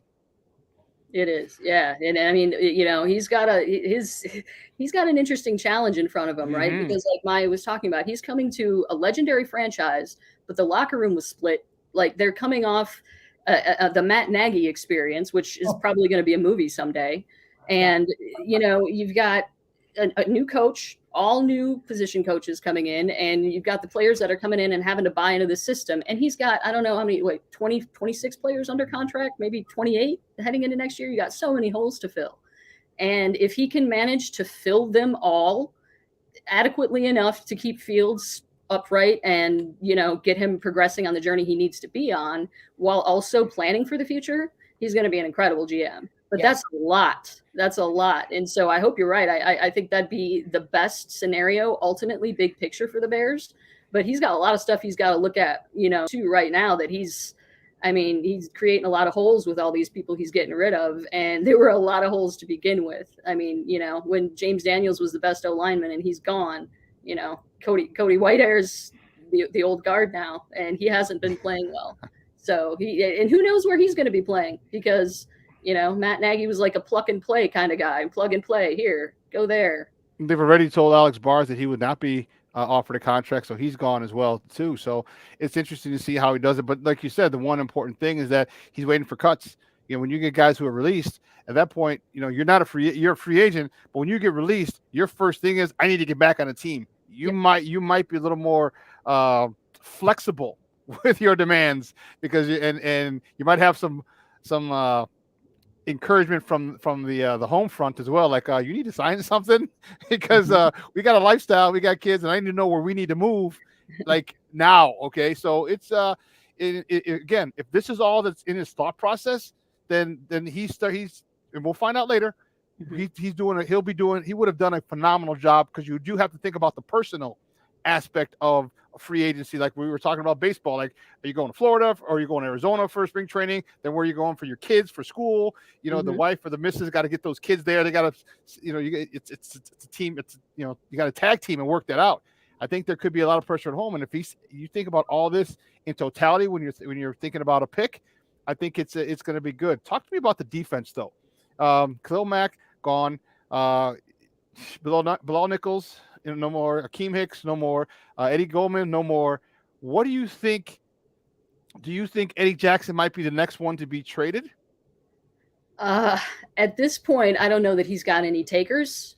His contract is I forget what the dead cap space is this year and next year, but it's not pretty. And I don't know that anybody's going to want to pick up his contract based alone. Like, he hasn't had an interception since 2019. He went from being an all-pro playmaker to just kind of falling off the face of the earth and never really kind of got back to that stature. And so I don't know that anybody really wants him. I think polls, based on what he's done so far and the moves he's made, he would actively be shopping him and certainly would be open to any takers, but I just don't know that there are any. And I think it's the contract. I think if it wasn't that much money, I think there'd be some people who are interested for sure. His cap hit this year is 15 million. His dead cap hit is 18.5 million. Ridiculous. Who wants that? Ryan Pace in a nutshell right there. Yeah. Thank you, Ryan. Thank you, former GM who didn't know what the hell you're doing. His contract next year is 17. His cap hit is 17, and his dead cap hit is 9.5. So it'd be better to cut him next year. But geez. Yeah. Oh, man. One player I'm interested in, I think they should target in free agency, is Al-Qadim Muhammad. He played under Eberflus for the last 4 years with the Colts. I think he'd come cheap. He had about 6 sacks and I think it was 13 QB pressures. He no injury history. And I think he'd be really, honestly, no Khalil Mack, but he could come probably pretty cheap. And when you consider Travis Gibson is there as well, I think I like him a lot. I love Travis. I was screaming at my TV set constantly last year, wondering why he wasn't get him out of field. Seriously, right? One of many players. But I think that Muhammad is somebody that he was good. He was hard hitting. He plays. He reminds me, when I watch him play, he reminds me of Bears defense.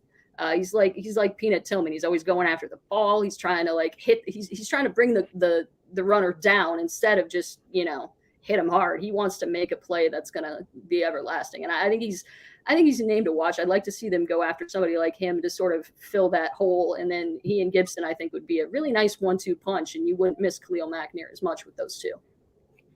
Guys, we're joined by Beth Michler-Elmore, who covers the Bears for Heavy.com, talking Bears football right here on Shawn and Maya in the morning on Sports Zone Chicago. Were you a little upset when they They did not go after Amari Cooper. He got him for like a couple bags of coffee, a couple of Starbucks cards, like a 5th and 6th or something like that. And this guy, when he's healthy, he is a true number one receiver. The guy, he's still young. It's very similar to James Daniel. The guy's really, really young. He's like 26, 27. You talk about Daniels is younger though, but his guy's smack dab in the middle of his prime. And now you have a legit target for Justin Fields, a true number one to pair with who would be a perfect number 2 in Darnell Mooney. Yeah, I was really peeved when I found out that they gave him away for a 5th round pick, or that the Bears could have gotten him for a 5th round pick. I'm like, this guy is a proven Pro Bowler. He's a proven talent. He's had 1,000-yard seasons just about every year he's played, other than last year's down year. I think he had COVID, and it was coming back from that was a little challenging for him, which is normal. But other than that, he's been durable as heck, and he's younger than A-Rob.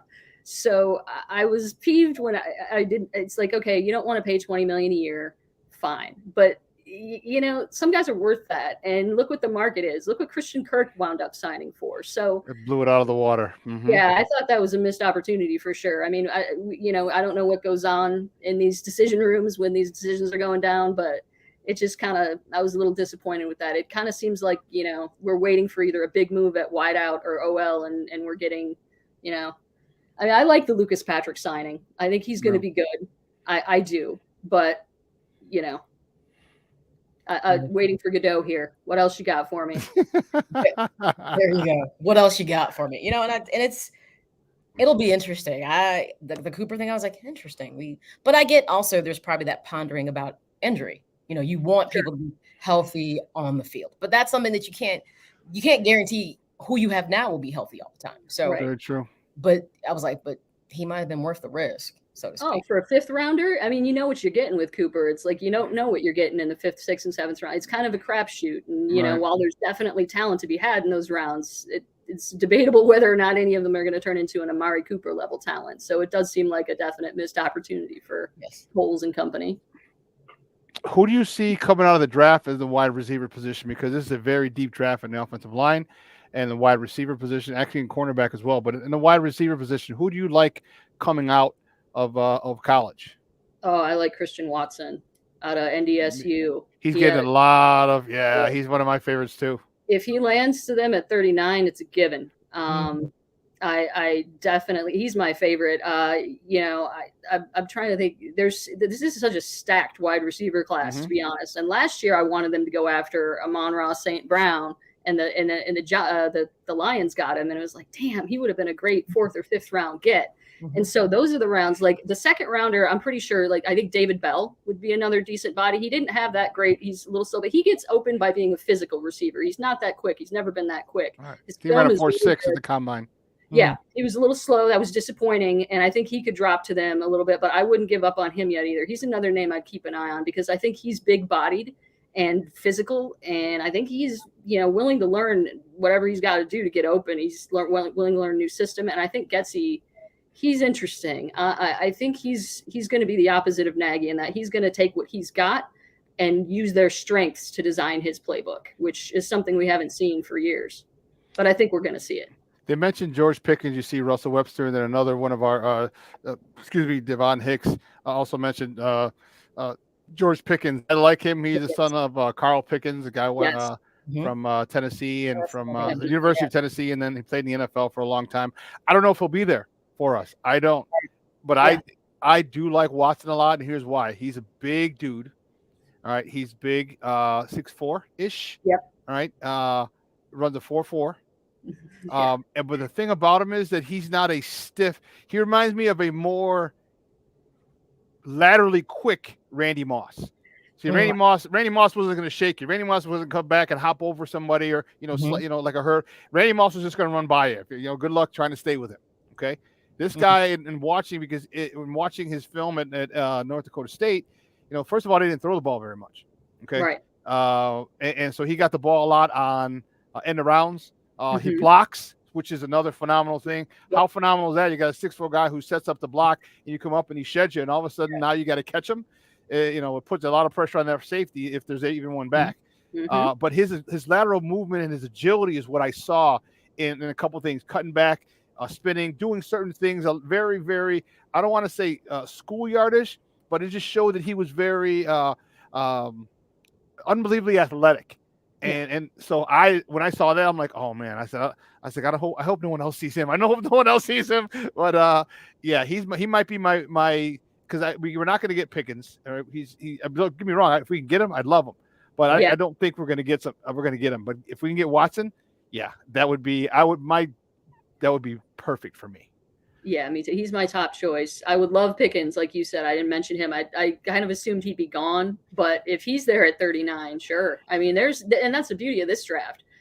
A lot of the really stacked positions are kind of lining up with the needs that the Bears have. It's really good draft for cornerbacks as well. Mm-hmm. Yes. So I'm thinking they're going to address. I wouldn't be surprised if he took a corner at 39 or 48. I think maybe another second round corner wouldn't really shock me either, just because that's such a valuable position. And if there's best player available and there's someone there, it wouldn't shock me at all to see Poles take that position. Beth, great stuff as always. Do me a favor though, let everyone know where they can find you and your work online. Yeah, sure. So you can find our community, Heavy on Bears, on Facebook. It's a growing community, and we have new stuff on there every day. And you can find my work at Bear Report as well. Bear Down. We love it. Hey, thank you so much. Appreciate your time. Hey, it's always good talking to you guys. Have good weeks. You too. Likewise. Guys, that was Beth Michler-Elmore from Heavy.com and the Bear Report as well. There's a lot, Maya. There's a lot. And this is a draft that sucks that we don't have, all the compensatory picks he's trying to get next year. Because imagine if we were able, I love the fact that we got 2 second round picks. Yes. I think you can go get a lineman and a wide receiver. I really do. I think you can get an impactful lineman and an impactful wide receiver in the second round, and guys who are going to contribute immediately. And I think that, first of all, hats off to him for getting that another second round pick. All right, for us. I think it's going to be an interesting draft after the free agency. I can't wait to see how this continues to play out. Okay, because the one thing that Beth did say that was true is who's getting released. Right? Well, that's the thing. You're seeing a whole lot of going, but you haven't seen anybody walk in yet. So, I mean, you have. There's been a few things that are good. Yeah, we got a linebacker as well. It was good. That was a really good pickup. But so we'll see. It's early, and obviously we're going to be a bit critical when you see what you felt were staples, especially defensively, kind of exit. Yeah, Bilal. I forgot he went to the Raiders. So he went to the Raiders 2 years, $11 million. So it's kind of happy for him.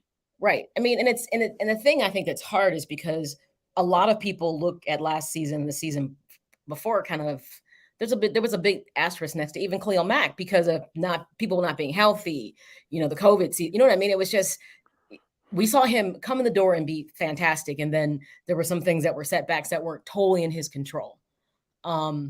So it's interesting. Like I said, we're seeing staples that we felt made the defense great. But remember, there's still things like, Roquan Smith. I mean, there's still good pieces that are there. It's just hard to see those bigger names go. Yeah, I wish we could have kept her longer because I was going to ask her about Miles Jack. Miles Jack got released from Jacksonville. Here's another dude. So now you got you go after him. So now you got a nice little linebacking combo. If you want, I think he's more of a pass rusher, me personally, but a lot of people were saying, hey, let's go get him. There's a lot of people who are just getting cut, and salary cap casualties happen every year. Every year. So is this what Ryan Poles is doing? We're going to see, because if he starts making some salary cap casualty signings, then that's what he's going to do. And because they don't have to be long. Because basically in the NFL, you just want to get a year. And it seems like if he's going to get a year or 2 contracts, because you can always snip them after a year. But for the player, at least you're covered for possibly 1 year, maybe 2. But I think those draft picks from next season are ones that he's really gonna try and get and maximize those. So because there's so much in flux right now, if you were to say, if you had a crystal ball and you could look and see what you think this upcoming season looks like, 1. Can the Bears win the division? No.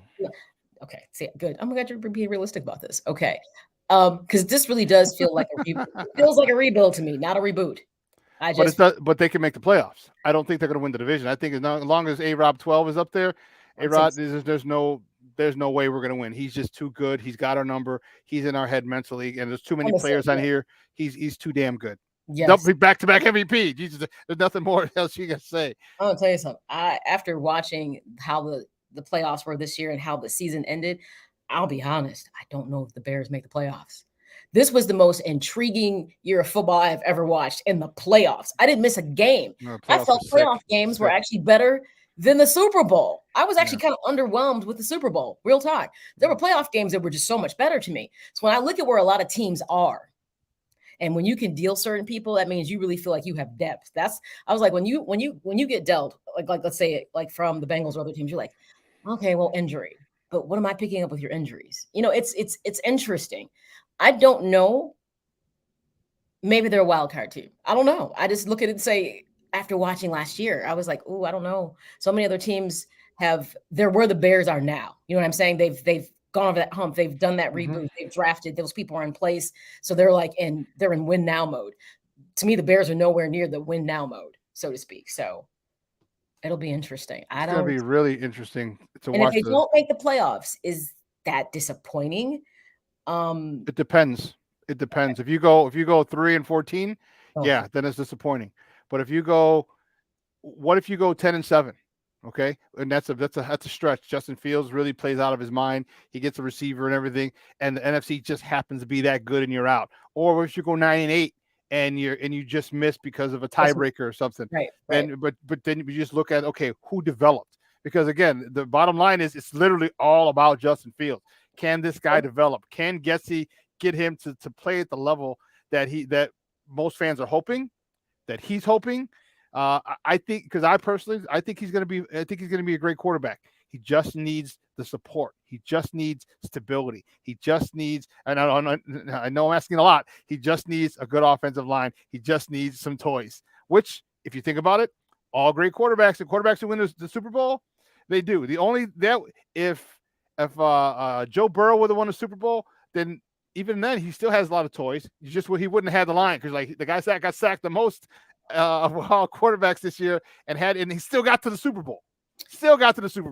That's a special case. But get him a line, give him time, and get him some toys. We definitely need to get him a true hands down number one receiver. And his boy Chris Olave from Ohio State is not going to be there.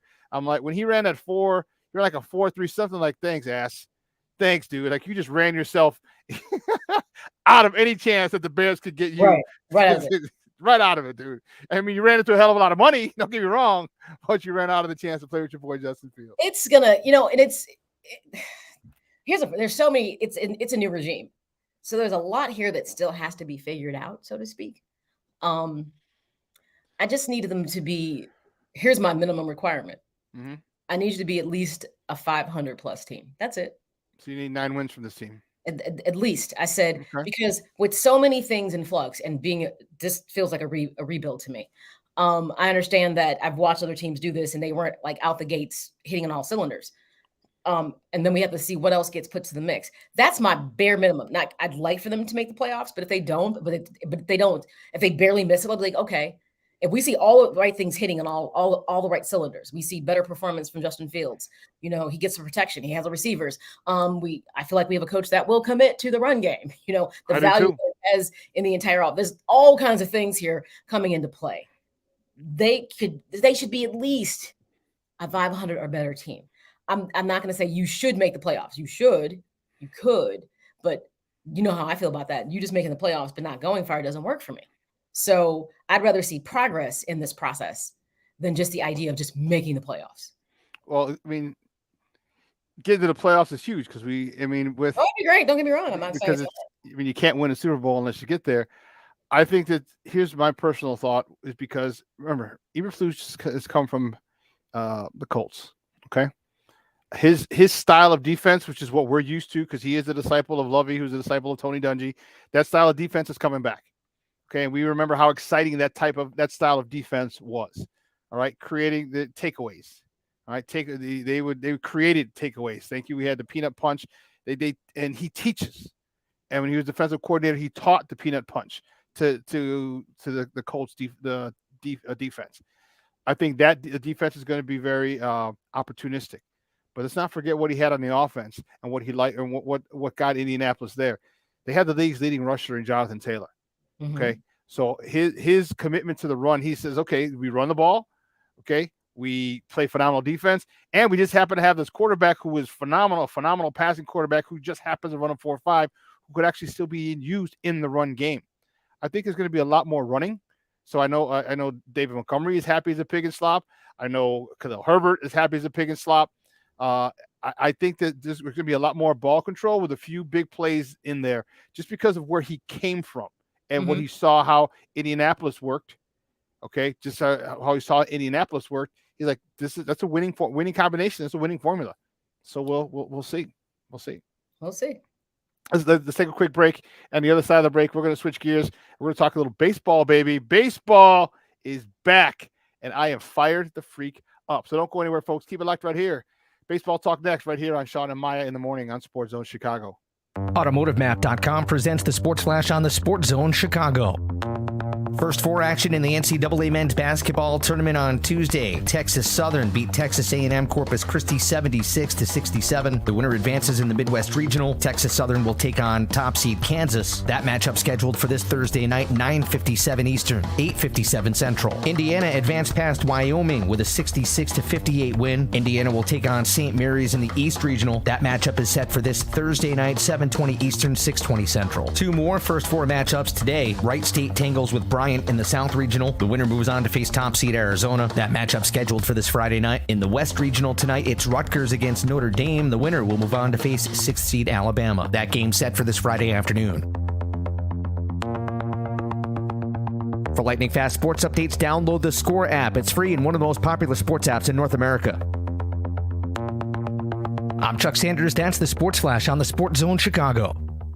Liberty Mutual Insurance Company presents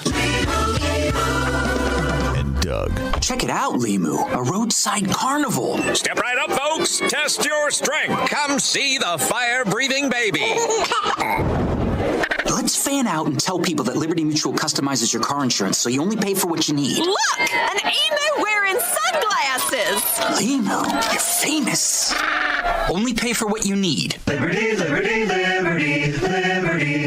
Okay, so we got the chorizo dumplings, the cucumber empanadas. Zara's food truck is popping off. Come on, guys, let's pick it up, all right? But if she doesn't find a new chef, her truck will be stuck. Carl quit this morning, so Jessica, I'm gonna need you on the fryer. Indeed can help her hire great people fast. I need Indeed.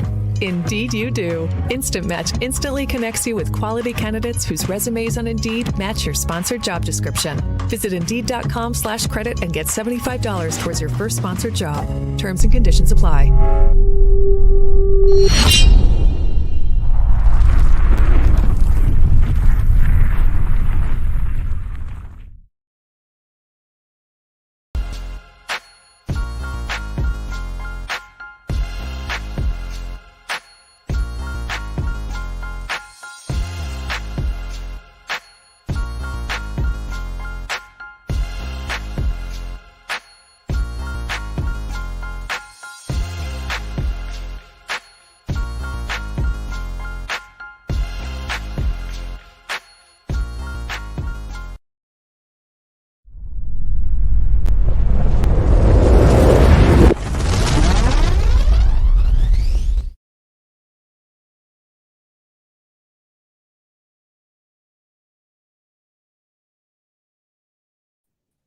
Welcome back to Shawn and Maya in the morning on Sports Zone Chicago. On this Hump Day edition, I am fired up.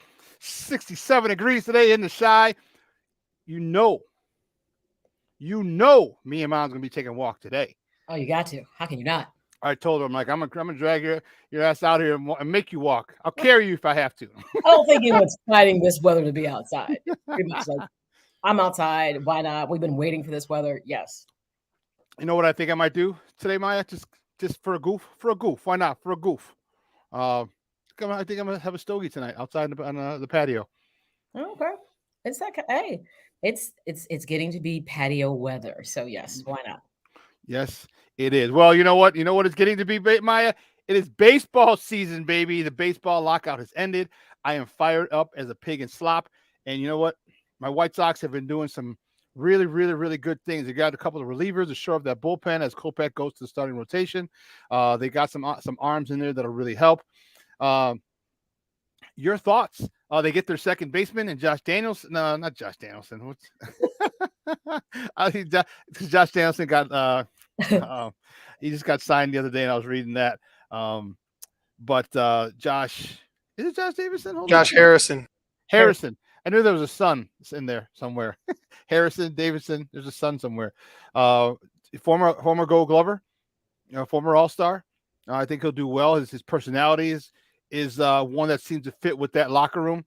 Your thoughts so far on the White Sox offseason? I know free agency has happened fast, but how are you liking what's going on, and what would you do in right field, if anything? So far outside of the Rodon thing, I still have a little discomfort with starting pitching. Okay. I'm not really comfortable with that yet. You pretty much let your best starter go.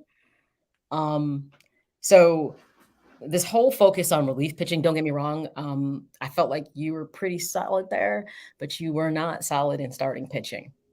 So I need for something more to happen. Now, don't get me wrong, Kopech coming back. I'm loving it. And move into the starting rotation. Yes. I mean, that's the key. And we knew, that's good. To me, that looks a lot better if Rodon's in the mix with that. So that's still my area. Right field, if you don't feel that, I'm not exactly going to be like broken about that, but it's the pitching piece to me that they fell short with last year. And I still see, and then Mike, and you're focusing on the bullpen again. And that one acquisition who I don't want to even speak to. I was like, it wasn't even needed, to be honest. It wasn't needed. So for me, it's still, I need something big in starting pitching, because it's not enough to me to go the distance. Even with Kopech being back in there, it's not enough to go the distance. They need someone else to truly place Rodon, who's going to give you consistent W's. Well, that was his first year of giving us consistent W's because he hadn't been healthy. Can he stay healthy? That's the big issue. That was a big question for him. I'm happy for him. I don't think they're going to give him 22 a year. And again, at this particular, and don't forget, even if the Sox would have gave him 18, all right, you're Carlos Rodon. You also know you know yourself. You know you haven't played a full season. Why not go grab the money? Because we don't know if what they offered him. So I'm happy. I mean, the Sox may have given him. We don't know what they did because there was no conversations. But I ain't mad at him. Trust me, I ain't mad at him. Eventually, you have to. It was a difficult relationship. It was a long time coming, so to speak. Yeah. And he finally was healthy, pitched at that level you expected, and then you gone. So, I hear you. As a fan, and he was, like I said, regardless of how you feel about it, he was the best man in your rotation. He really was. But I'm not mad at him because, yes, when you get your opportunity to go into free agency and get what you feel you're worth, which I don't know what they offered him, then you do it. People thought even bringing him back wasn't worth it, and it turns out he was the best thing that happened to you. So the starting pitching, to me, that will be their undoing. What I said, I want him to go spend. You're in. If you're all in, you're all in. Shit, go spend the money. Go get a guy that pushes everybody back a slot. Go get a guy that, okay, not Lance Lynn, not G Little. They get all bumped down. Now we start to this guy. If there was one, and I don't know who that is. But you got enough prospects. You got enough. Go get one. It doesn't have to be right now. It could be closer to the trade deadline. We talked about with the Bears. You have a whole, like with the Bears, you have a whole bunch of prospects you can package up and go get a starting pitcher. When you hear the name, you're like, oh yeah, that's the number one. He gets the ball in a winner take all game. He's the guy. So whoever that's going to be, you get him and you push everybody down one slot. That's what I want. I want that. And the thing is, you think about the reason, just looking at it just makes me go, no. When you look at the fact that you legitimately, okay, so, I was underwhelmed with Giolito. He had that one season and then things got sticky after that. And then he didn't live up to expectations. I got a remedy to that, but go ahead. Okay. I'm just saying, never was a Giolito person, never will be. To me, he's not the ace. They made him an ace. So that's concerning to me. Lance Lynn got kind of a little shaky towards, the end of the season. So, okay, Dylan Cease, definitely his game stepped up. He went to that next level. So I was like, okay, solid wins. I'm okay with that because he's not my ace, but he works in a rotation. Then, you look at Keuchel, who never should have been on the team last year anyways, because he was declining at the end of the year before. You know what I mean? Mm-hmm. So that needs to go someplace and do something with it. Ray Lopez was so spotty. You couldn't figure out one game he's lights out amazing, and then the next he's being Ray. And so the problem is, let's think about what I went through, and then Kimbrel, we didn't need him. Real talk. Mm-mm. So just think about what I talked about in regards. Now, then you have someone like Bummer Crochet. I mean, there's a whole lot of question marks I have. And to me, it's all about pitching, and it's not the bullpen. That's not what my concern is. I didn't say anybody in that starting rotation who I say is my ace. And I feel like when you step on the mound, it's a win. I'm just that confident in you. To me, that does not make for a good season to go in this far in, but you're focusing on the bullpen, La Russa. I know it's a La Russa thing. He's a love affair with that shit. And I'm just like, but your starting pitching is mediocre at best. It's not. Yeah, but if it's not a World Series caliber pitching staff. But you also know in its big picture. So you don't need a starting guy now. You need a guy for the stretch, and if you can go and it happens every year. You go and you rent a player. You go and you rent a player. Is there somebody on the roster who's for the stretch? Do you feel that way right now? Yeah, I think Dylan Cease has really taken big strides. He's going to do well. And here's my thing, and I think Lance Lynn is going to be fine. My thing with Giolito is, I said, if you're all in, you're all in. So go get that number one dude, and then go back and get James McCann. Okay, because Zach Collins isn't it. Zeby Savala isn't it. James McCann is sitting on the fucking bench over there in New York, not doing jack shit. Go pay him his money that he earned with you. Okay, and not only do you bring him back and make him a phenomenal defensive catcher, a guy who can call plays, a guy who can call a game, but you have two pitchers, him and Dylan Cease, who love the dude, who had some of their best seasons, or Giolito had his best season with him there. Mm-hmm. Then you also have an offensive threat as well. So if you're all in, White Sox, be all in. Go get it, because now, and especially if you get that number one, really true ace. And then you get Giolito pitching the way he did back then when he had McCann. Now you have ace number one and ace number two. When McCann was gone, Giolito went. His psyche was gone. Now you'd have him back to that particular point, and now you have two. And then Dylan Cease, as he's progressing, you're getting him up to that level. Not yet, but on the way. You got three guys in Lance Lynn, the old veteran. I love it. No, Garrett's not. Jason said Garrett Crochet. He's not going in the starting lineup. Not this year. He's not in the rotation. But there's that flirtation with, do we want a 5-man rotation? You mean a 6? Yeah. You could. You could. But you know what's going to happen? You'll have. I'm okay with them giving Garrett a couple of spot starts. Yes, I think it's key. Yeah. So you know what? You got the first 3 innings, Garrett. Okay, cool, perfect. And then don't forget, we just signed Velasquez. He's another guy we can get spot starts. You can also get spot starts from Ray Lopez as well. So you have guys to get this pitching staff. I just hope it's the right day for it. But here's the thing. I'm gonna tell you what I don't like about this. I don't like the idea that I even have to sit here and say give you spot starts, because I really don't have to start. That just doesn't sit well with me. But we're going into the season. Rest purposes is what I'm saying. Just for rest purposes. Just the not having that guy. But don't get me wrong. Notice I'm not saying Kopech is the guy, because he has to get back in the rotation, get used to pitching, and that he's got to get back in that rhythm again. Can he be that guy? Potentially, but I'm not going to say he's that guy yet. But it's interesting. I just don't like the pitching situation. I'm not comfortable with this, because I saw that was their undoing. So I'm just like, but we're going in the season and you gave up your best guy. So I'm just like, we'll see. I'm still excited one way or the other. I feel like there's so much room for improvement and growth, and we saw big steps with everybody last year. I mean, so I'm okay. The pitching part is the only thing I get uneasy about. But who knows? Maybe there's something we just don't know about yet. Because I find it hard to believe that Han or La Russa looks at this and say, "This is us. This is our starting rotation."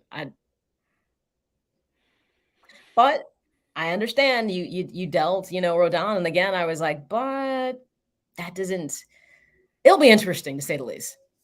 Yeah. Oh, yeah. I agree with you. Jason, I agree with him that Crochet and double headers definitely will get a start. Yeah, you got a heavy right-handed heavy lineup.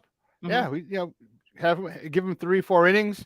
That could be like a bullpen day, but like here's your audition now. We know you're going to be a starter eventually. We're going to give you a taste of it. If you can get through 3 or 4 innings, maybe we'll leave you in part of the 5th. Who knows? Get him acclimated. But you also have, again, him, Ray Lopez, Velasquez. You got guys who can give you spot starts or guys who can finish off the back end of a doubleheader so you don't tax your starting rotation. Yes. So but again, I agree with you. They just need one star, one, Clayton Kershaw 5-7 years ago type star. Give me one of those guys, and man, I'll be happy as a pig in slop. And then I might even literally, and I might actually talk a little more stuff and actually say the World Series a little more often. What do you think? And let's talk a little Cubs before we go. The Cubs, they just signed their Japanese sensation. It just came through the wire today. Seiya Suzuki. Mm-hmm. Yeah, 5 years, $70 million. Your thoughts? Ivan, come on in this one because this is your ground. Yeah. Come say something. That's a lot. Honestly, I didn't, like I said in the beginning. I mean, all I know is he's a slugger, Japanese.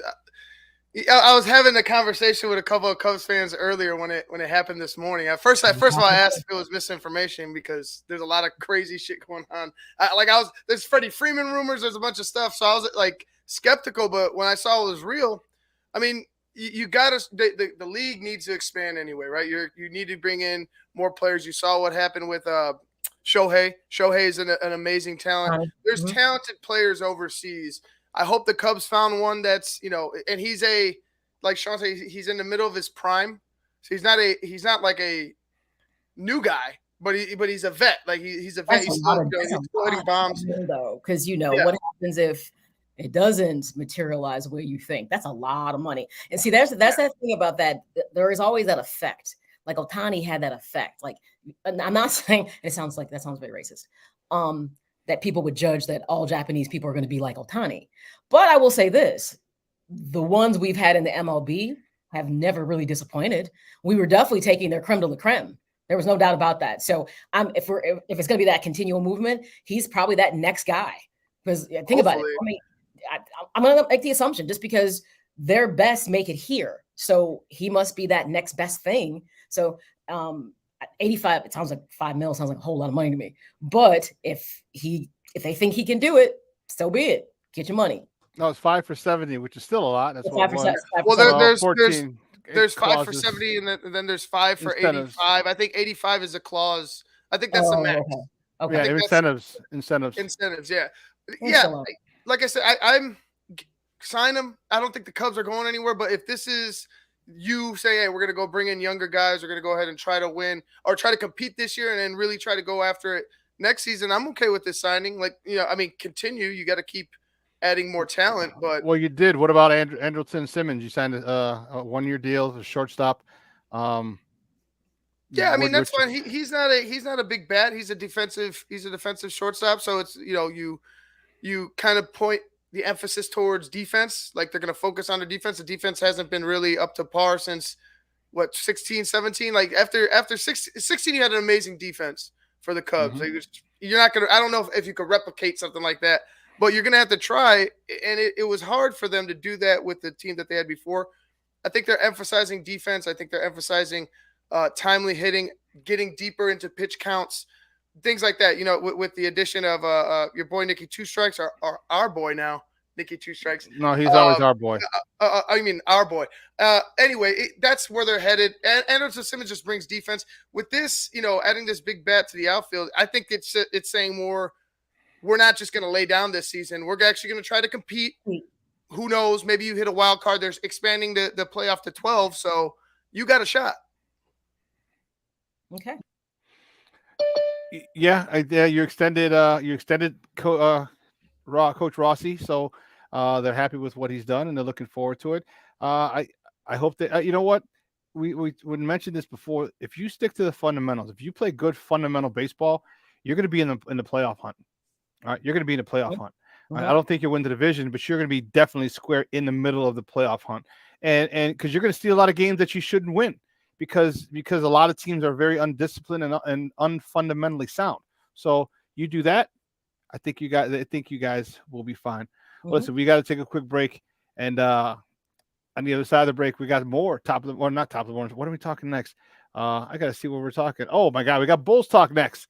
All right, so don't go anywhere, folks. Keep it locked right here. Shawn and Maya in the morning on Sports Zone Chicago. AutomotiveMap.com presents the Sports Flash on the Sports Zone Chicago. First four action in the NCAA men's basketball tournament on Tuesday. Texas Southern beat Texas A&M Corpus Christi 76-67. The winner advances in the Midwest Regional. Texas Southern will take on top seed Kansas. That matchup scheduled for this Thursday night, 9:57 Eastern, 8:57 Central. Indiana advanced past Wyoming with a 66-58 win. Indiana will take on St. Mary's in the East Regional. That matchup is set for this Thursday night, 7:20 Eastern, 6:20 Central. Two more first four matchups today. Wright State tangles with Bryant in the South Regional. The winner moves on to face top seed Arizona. That matchup scheduled for this Friday night. In the West Regional tonight, it's Rutgers against Notre Dame. The winner will move on to face 6th seed Alabama. That game set for this Friday afternoon. For lightning fast sports updates, download the Score app. It's free and one of the most popular sports apps in North America. I'm Chuck Sanders. That's the Sports Flash on the Sports Zone Chicago. Liberty Mutual Insurance Company presents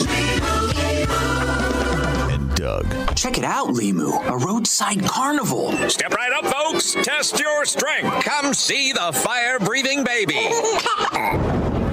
Let's fan out and tell people that Liberty Mutual customizes your car insurance so you only pay for what you need. Look, an emu wearing sunglasses. Limu, you're famous. Only pay for what you need. Liberty, liberty, liberty, liberty. Okay, so we got the chorizo dumplings, the cucumber empanadas. Zara's food truck is popping off. Come on, guys, let's pick it up, all right? But if she doesn't find a new chef, her truck will be stuck. Carl quit this morning, so Jessica, I'm gonna need you on the fryer. Indeed can help her hire great people fast. I need Indeed. Indeed you do. Instant Match instantly connects you with quality candidates whose resumes on Indeed match your sponsored job description. Visit Indeed.com/credit and get $75 towards your first sponsored job. Terms and conditions apply.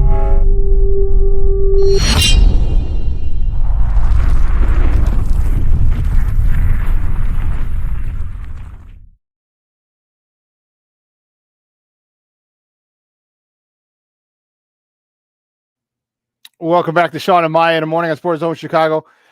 On this hump day edition, let me tell you something. I am fired up. 67 degrees today in the Shy. Got some walking to do with moms. Gonna get out there. You know what? I think I told you. I think I'm gonna get a stogie. Don't worry I don't care if I got CrossFit in the morning. That's fine. I got a stogie. Maybe have a stogie this evening. Maybe have some some whiskey over there. A nice little glass of whiskey and a stogie would be really, really nice tonight. So I'm definitely looking forward to enjoying this day. Got a couple trades going on. Yeah. Oh, well, that's not good. Well, that trade's not going very well.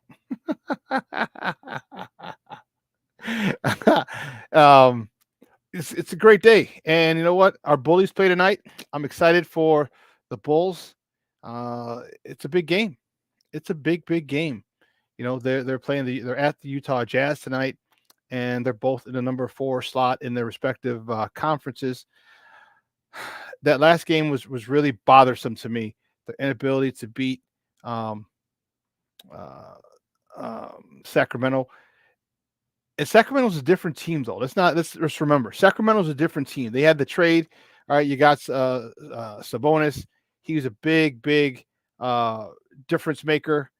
And you know what? It was really, really frustrating to see. This team had 14 wins. Okay, had 14 wins going into the game. That's a team that you cannot play around with. And one of the things that we saw too many too much one-on-one ball, too many instances where the ball wasn't moving, not a lot of assists,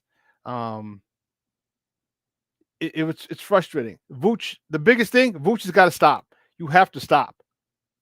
Okay, Vooch has got to stop his 3-point barrage because you're not hitting at a clip that we're comfortable with.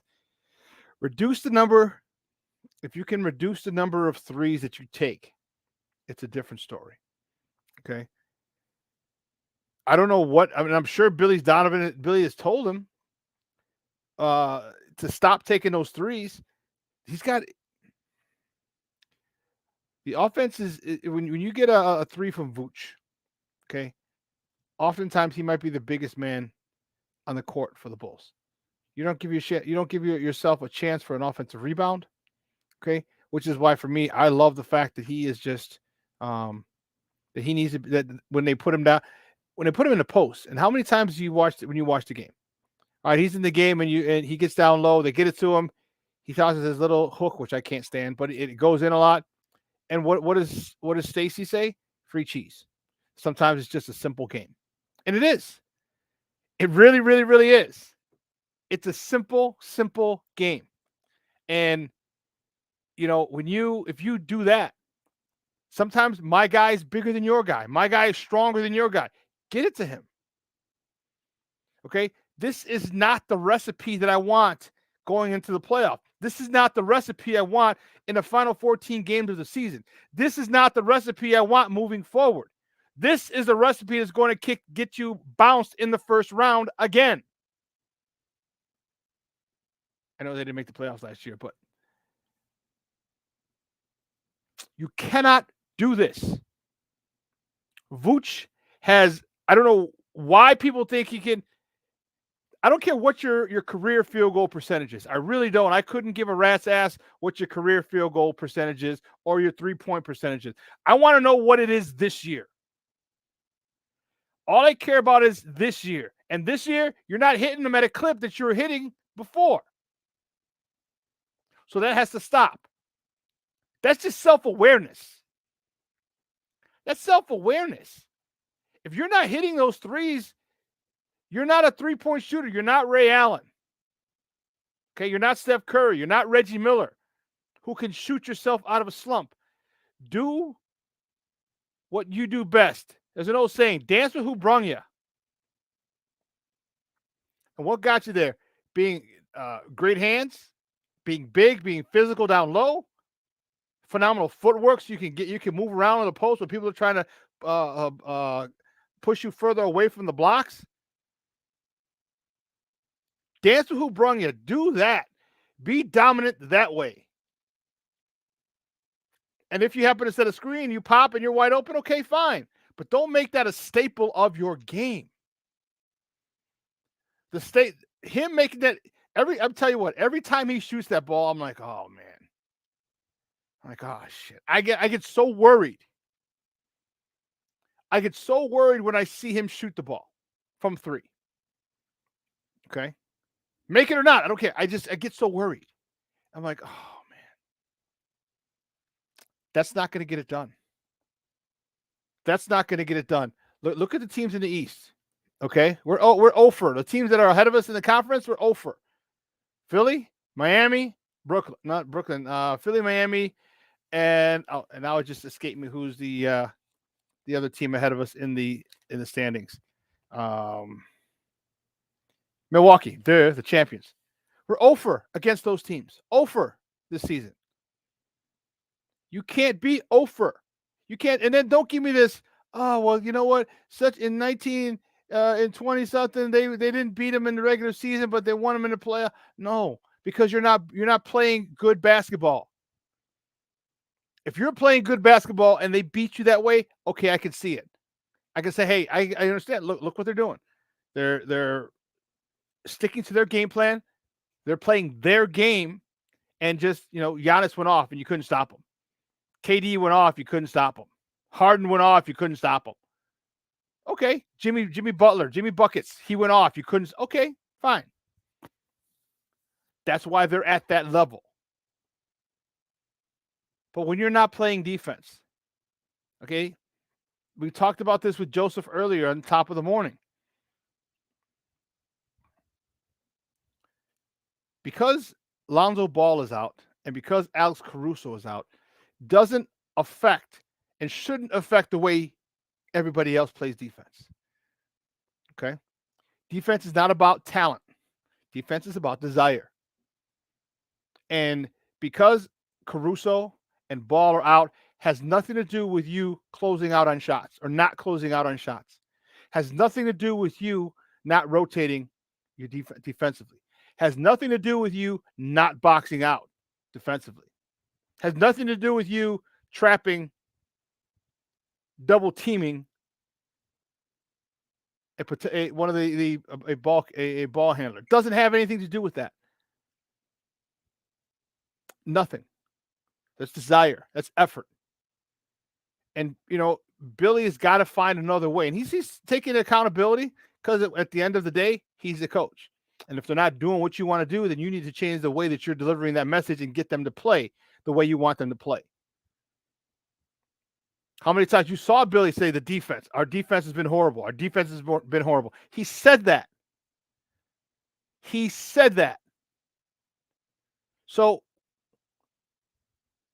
and that was a cry for the team. That was directed right at the team. No ifs, ands, or buts about it. No ifs, ands, or buts about it. And they haven't done anything. They haven't changed. So there's an issue. There's a disconnect. And I'll tell you what, Billy's got to find a way to get to these guys. He's got to find a way. Because otherwise, when you make the playoffs, which we will, it's going to be a quick exit. Quick exit. Because if we keep losing these games now down the stretch, we might fall into the 5 spot, or we have to face a number 4 team. Who is? Let me see. Let me check and see who the. Right now, Boston. I don't trust Boston and Cleveland. We've had our issues with Cleveland this year. Boston behind us and Cleveland's 2 slots behind us.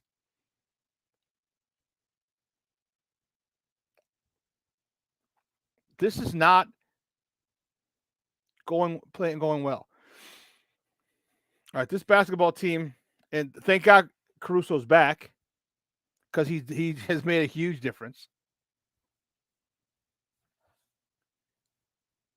But this is not the way I wanted this home stretch to go. And I understand Lonzo Ball is out. Okay. But because one guy is out or 2 guys are out, shouldn't affect the fundamentals of your defense. Shouldn't affect the way you play individually. Shouldn't. But it does. Leo Factor 1 says if he was more aggressive on offense, it would make a big impact on the team. And what do you mean offense, Leo? You mean scoring the ball or offensive rebounds? What specifically do you mean? Okay, that's my first question. So because if you mean scoring points, he's not here to score points. He's here to get active in the blocks and give us rebounds. That's what he's here for. Now, if he can, get some putbacks and ones and a whole bunch, okay, great. But we didn't bring Tristan Thompson here to score. We got scorers. We brought him here for some toughness, which he's shown. For some rebounding, which he's shown. Now, if you want him to rebound more, okay. I could go along with that. Like, I need you to be a crazed animal when it comes to that ball coming off the iron, coming off the rim. I need you to be a crazed animal. A controlled, crazed animal. That's what we need you to be. And I like his activity. I do. He blocked a couple shots.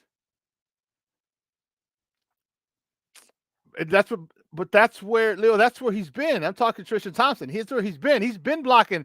He's blocking shots. Vooch is madly inconsistent on offense. Madly. You're damn right. That's the problem. If you put Vooch in the paint, let him work in the paint. Let him find the open shooter. Or how many times have we heard Stacey, mouse in the house?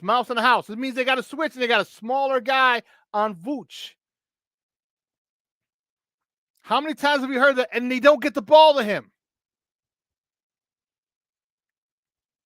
You know, there was the game on Monday. I forgot who it was. Vooch had somebody pinned. Vooch had you Leo, you are damn right. You are 100% right, dude. You're 100% right. Vooch had somebody pinned, and they had it on the wing, and he passes to Caruso, and Caruso got the ball right into Vooch.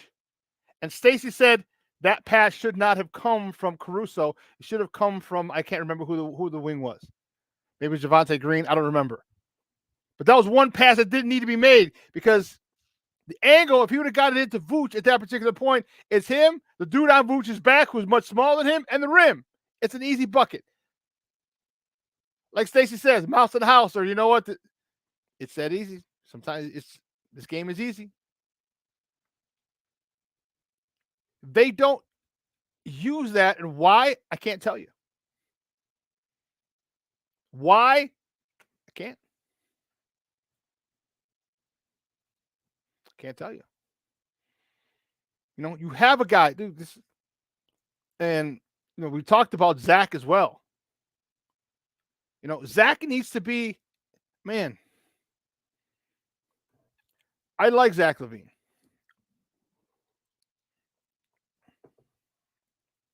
I wish him well. I want him to do well. He's got to be more aggressive, man. It's a mindset. You know, he doesn't have that mindset.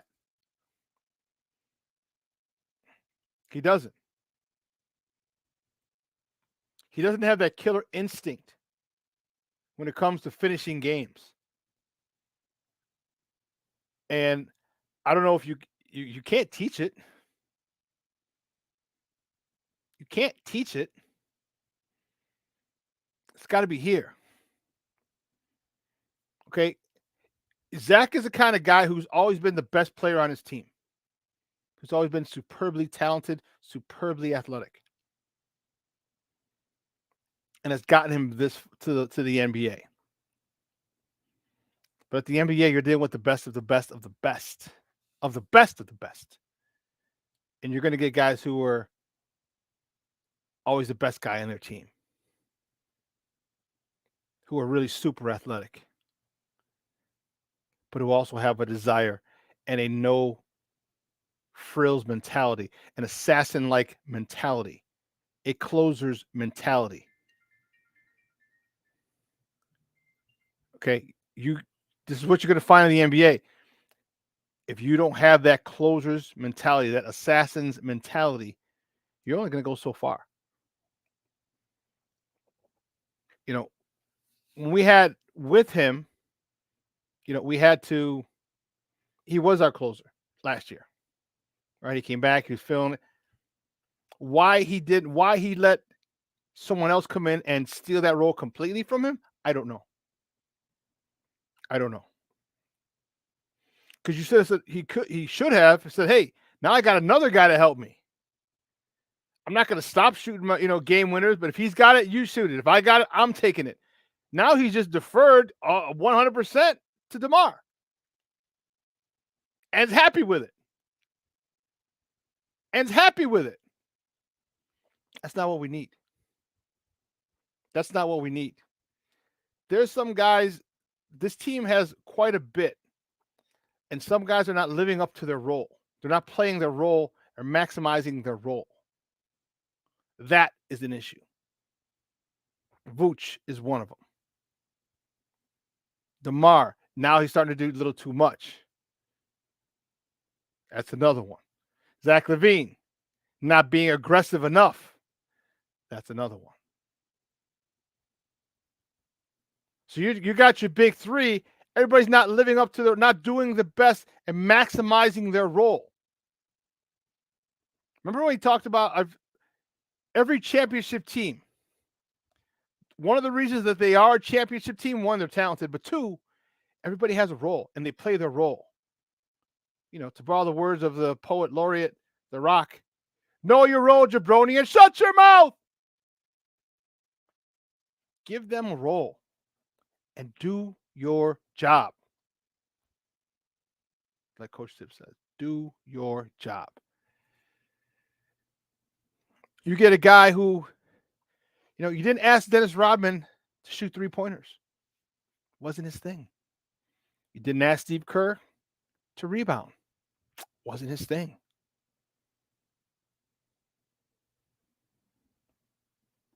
Devon, let me tell you something. We have a real big man. Vooch is a real big man. It's what he's allowed to do, which is hurting him. He's allowed to get out there and shoot threes. If Billy Donovan said, look, you shoot another three. If you shoot more than 3 threes in a game, or you're allowed 1 a quarter. How about that? 1 a quarter. Okay? You're allowed 1 a quarter. If you make your first one, then you get another one. Okay? Then you can end up shooting, you can shoot 4 more. But if you miss in that quarter, you better not take another 3-point shot that quarter. Devon, if they put him down low, run the offense through him, which I've said ad nauseum. Run the offense through him. Have people moving without the ball. We know he's a phenomenal passer.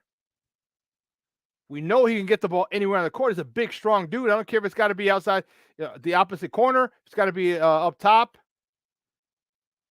To a wide open three-point shooter. When they come and double team him, he can find the open man. Or he can go to work down low. Try and get their big man in foul trouble. He is a real big man. They're allowing him to do stuff he shouldn't be doing. Sorry. He shouldn't be doing.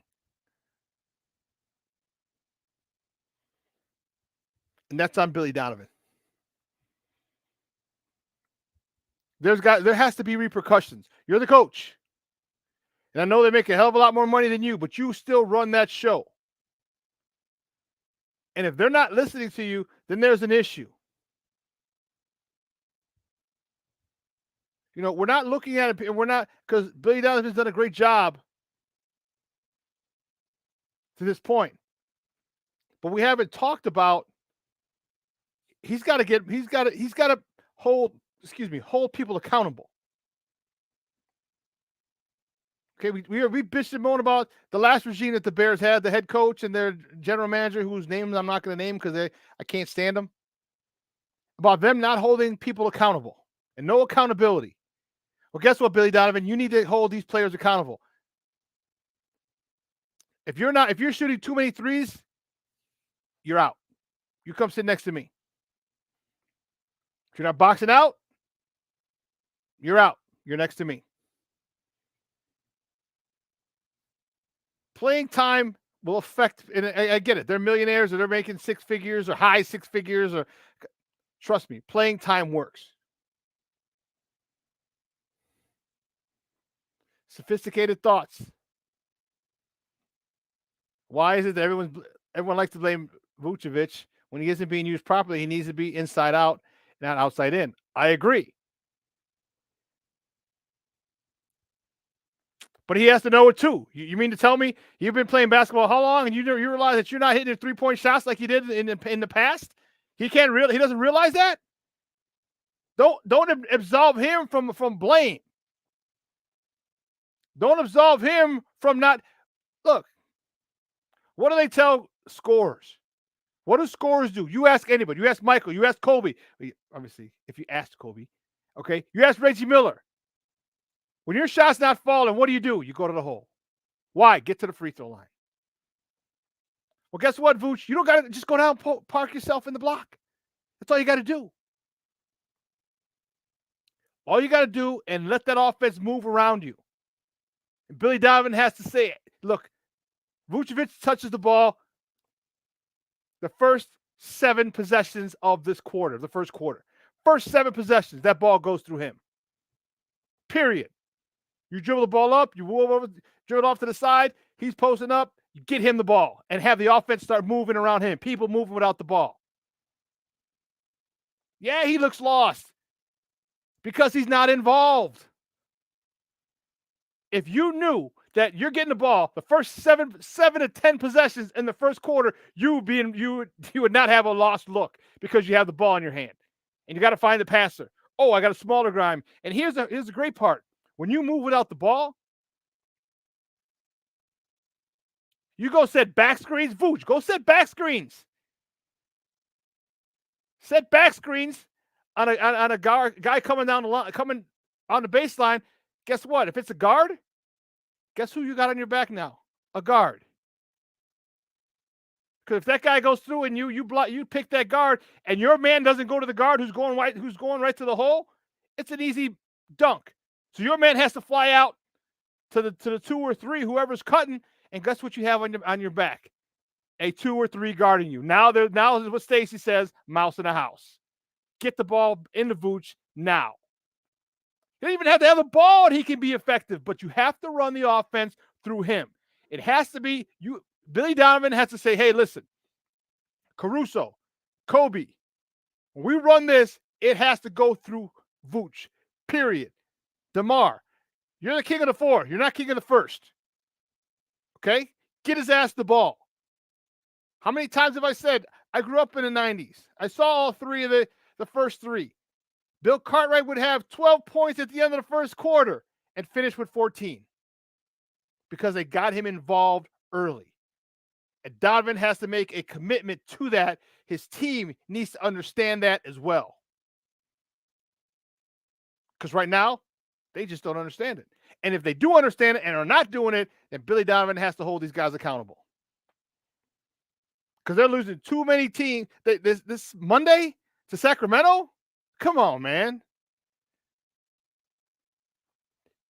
The way you know this Bulls team is not a championship team is you see championship teams and they see a game like this, like we're putting 50 on them because we're going to be out of there in the third quarter.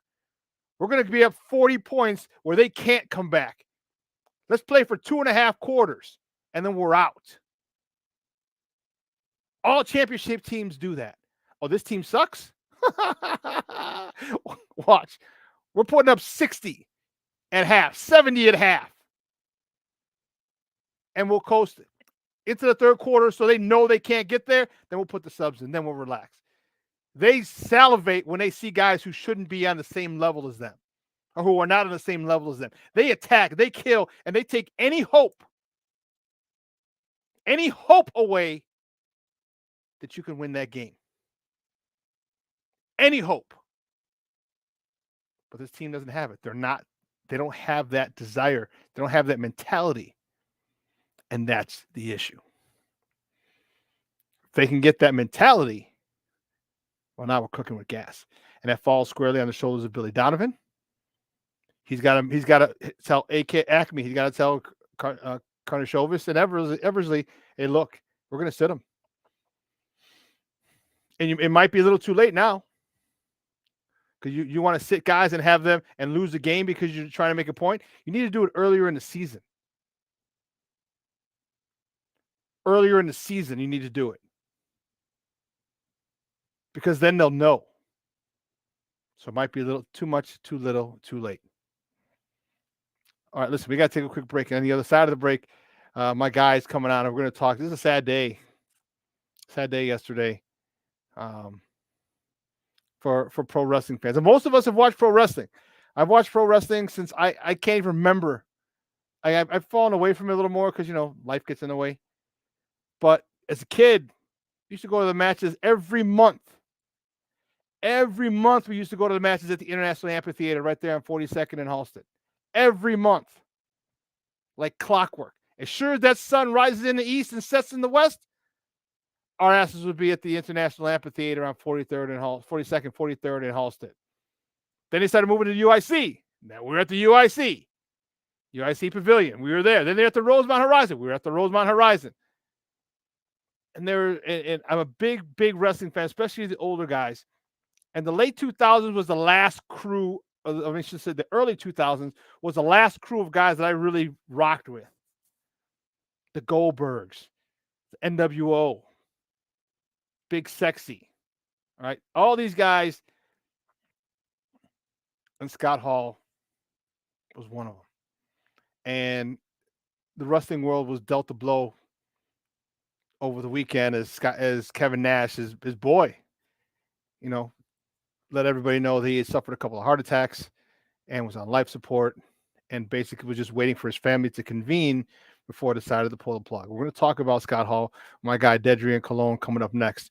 So if you're a wrestling fan, which most of you probably were, okay, at one point or other, Big Sexy, the New World Order, Chico, throw his toothpick at you. Dedrian Colon coming up next, right here. Keep it locked right here. Shawn and Maya in the morning on Sports Zone Chicago. AutomotiveMap.com presents the Sports Flash on the Sports Zone Chicago. First four action in the NCAA men's basketball tournament on Tuesday. Texas Southern beat Texas A&M Corpus Christi 76-67. The winner advances in the Midwest Regional. Texas Southern will take on top seed Kansas. That matchup scheduled for this Thursday night, 9:57 Eastern, 8:57 Central. Indiana advanced past Wyoming with a 66-58 win. Indiana will take on St. Mary's in the East Regional. That matchup is set for this Thursday night, 7:20 Eastern, 6:20 Central. Two more first four matchups today. Wright State tangles with Bryant in the South Regional. The winner moves on to face top seed Arizona. That matchup scheduled for this Friday night. In the West Regional tonight, it's Rutgers against Notre Dame. The winner will move on to face 6th seed Alabama. That game set for this Friday afternoon. For lightning fast sports updates, download the Score app. It's free and one of the most popular sports apps in North America. I'm Chuck Sanders. That's the Sports Flash on the Sports Zone Chicago. Liberty Mutual Insurance Company presents and Doug. Check it out, Limu, a roadside carnival. Step right up, folks. Test your strength. Come see the fire-breathing baby. Let's fan out and tell people that Liberty Mutual customizes your car insurance so you only pay for what you need. Look, an emu wearing sunglasses. Limu, you're famous. Only pay for what you need. Liberty, liberty, liberty, liberty. Okay, so we got the chorizo dumplings, the cucumber empanadas. Zara's food truck is popping off. Come on, guys, let's pick it up, all right? But if she doesn't find a new chef, her truck will be stuck. Carl quit this morning, so Jessica, I'm gonna need you on the fryer. Indeed can help her hire great people fast. I need Indeed. Indeed you do. Instant Match instantly connects you with quality candidates whose resumes on Indeed match your sponsored job description. Visit Indeed.com/credit and get $75 towards your first sponsored job. Terms and conditions apply.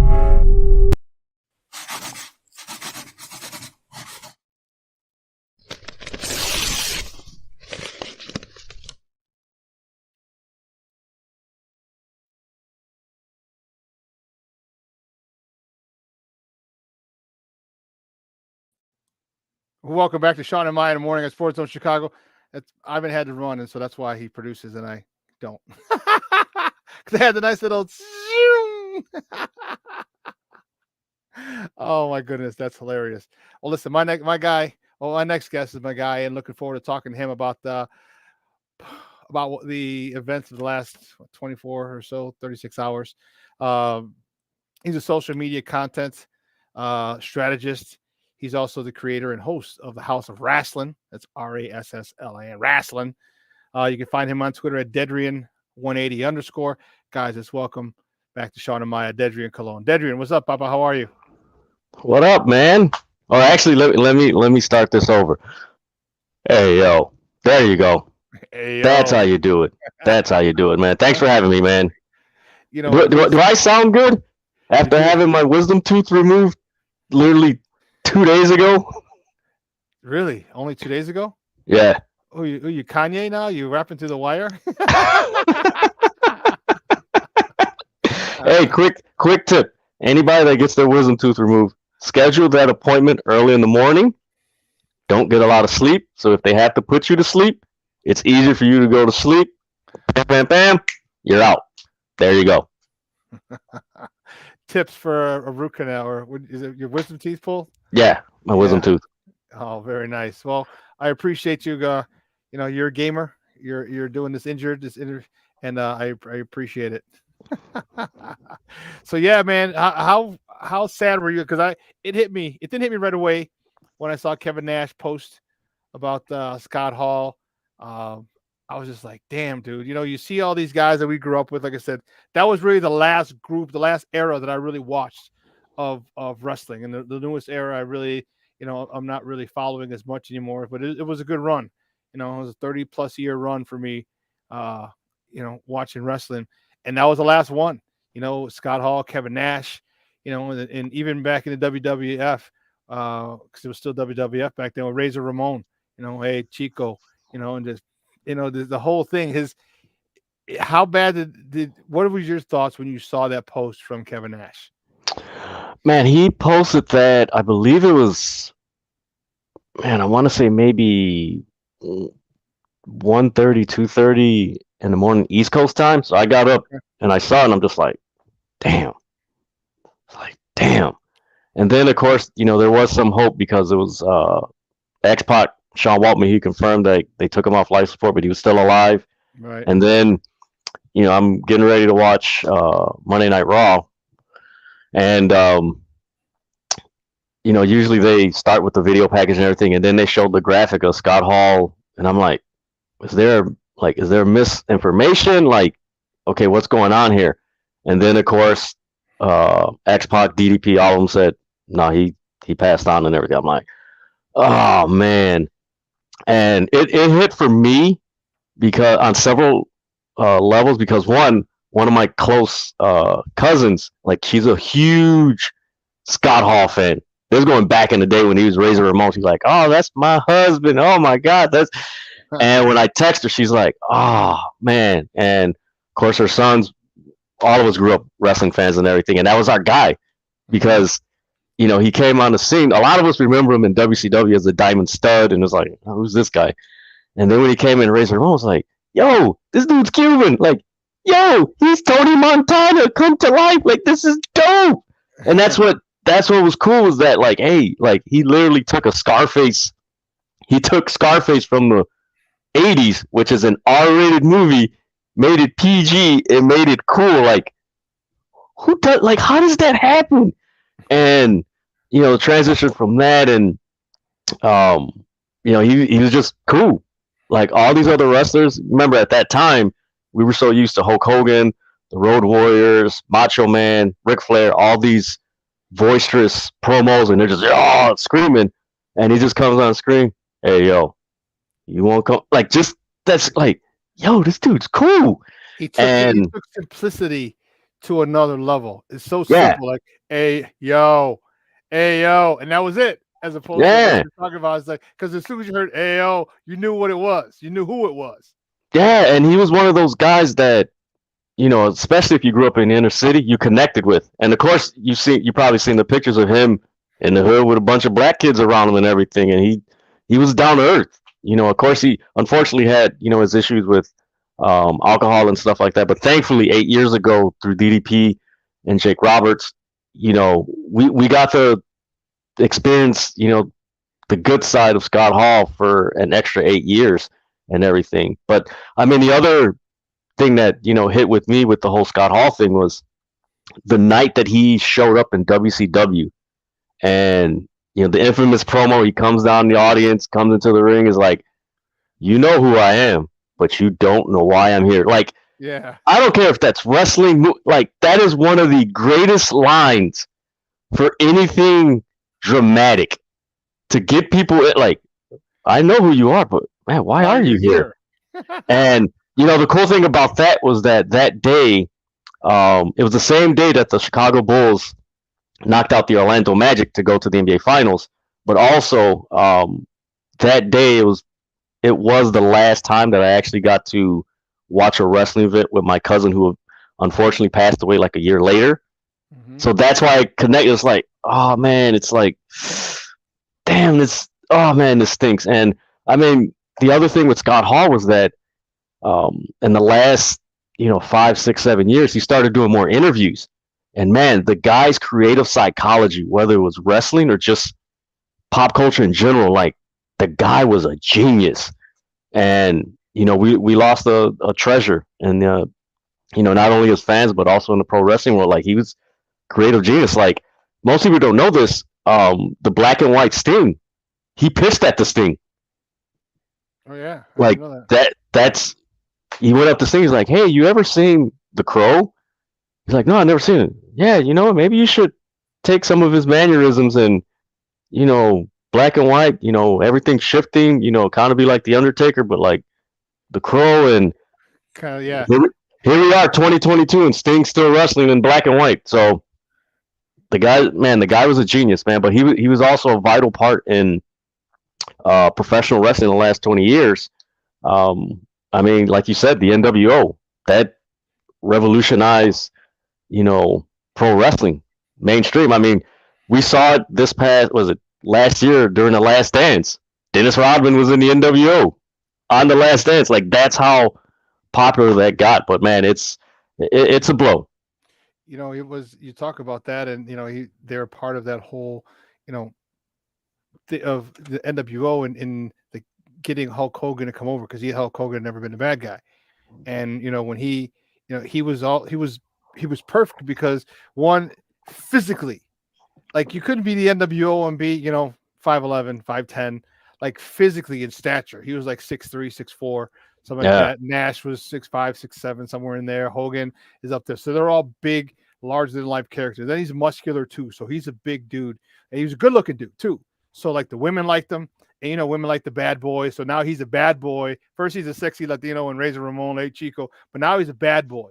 So now there's tons of women like your cousin. You said that's my husband. That's my husband. A whole bunch of women loved him, but guys liked him too, because he was just a badass and he didn't give a shit.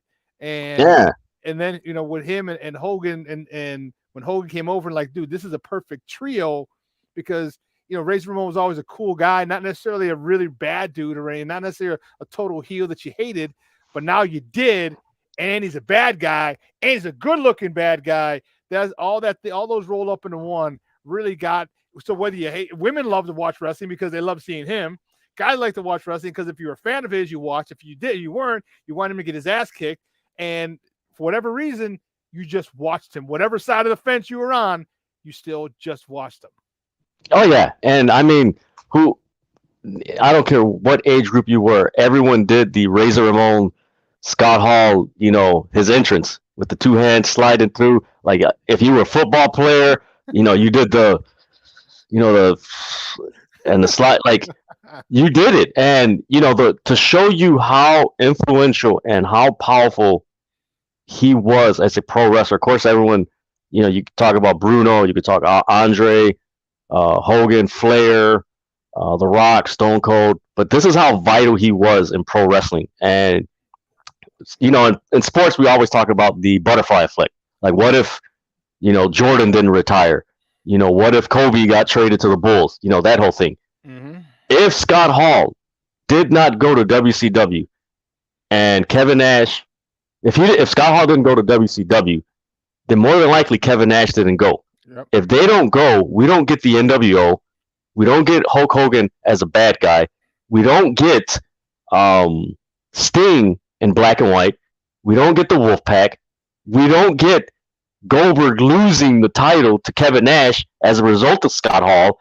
And then on the WWF side, in '96, Triple H was supposed to win the King of the Ring. So if Scott Hall doesn't go, Triple H wins. Then we don't get the Stone Cold 316 promo, the Austin 316.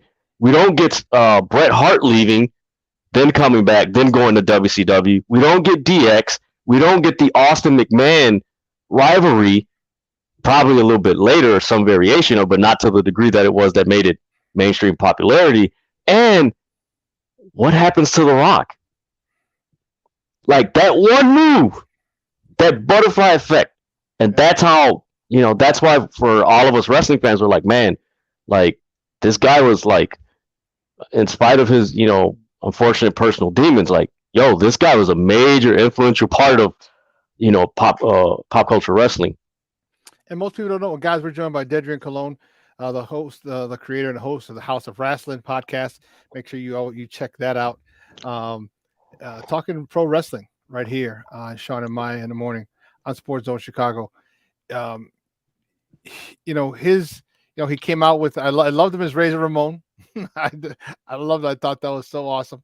And then when he came out, it really, really changed the landscape because of again, the physical stature, the attitude, the machismo, and the one thing that unfortunately for him, he won a tag team title, but he never ever won a world title, and that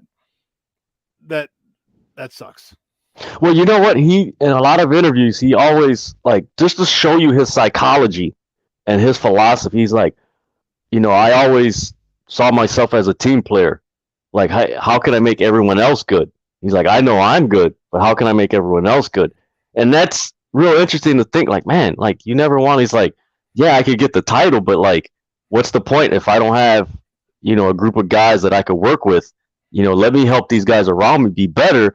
So then it makes the champ look good, which makes me look good. So they want to put me in that major spot. And it's like, damn, I would have never, like, dude, like, where's this, like, this mind, like, this creative mind and stuff is at? And, it's sad. And one other major thing about him is that him and Kevin Nash are one of the main reasons why pro wrestlers today have guaranteed contracts.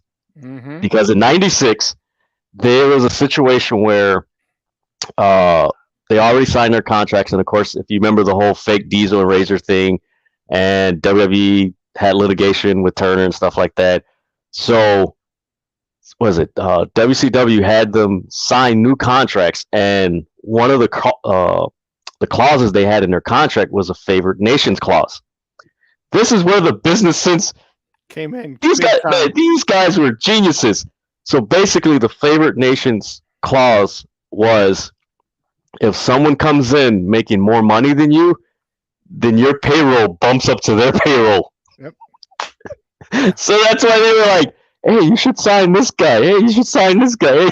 So I think, man, Kevin Nash has got I believe in like a year and a half, they got like 3 or 4 pay raises. Yeah. And yeah, I saw that. I was actually on Facebook. It was the fall of WCW. And it had 2 parts, and I was watching this. It was like a couple of weeks ago, and they mentioned that. And I was going to ask, I'm glad you brought it up. And, because they knew they were, they were going to recruit. They were going to recruit people. They were a certain level, right? They weren't a Hulk Hogan, right? They weren't a Rock. They weren't a Stone Cold. They weren't there, but they're the level right underneath it. But if they're going to bring people over, they want to be compensated for it, And if I'm going to do this, to make your thing better, okay, then I need to be compensated for it. And yeah, that was a phenomenal business move on their part. Yeah, to say, hey, we're going to be paid. Anyone to bump ours, whoever we bring, anyone who's higher, you bump it up. And and they started the recruiting.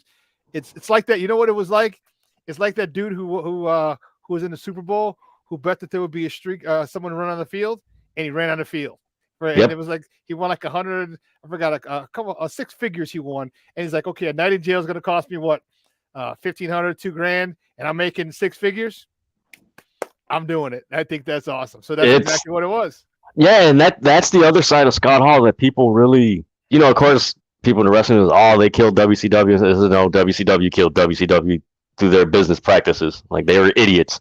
But yeah, they were smart, man. He was a genius, and it's unfortunate. Thankfully, his son, Cody Hall, he's been wrestling. I don't know if he's been wrestling recently, but he has been wrestling. He was a part of the infamous Bullet Club faction, and yeah, man, it's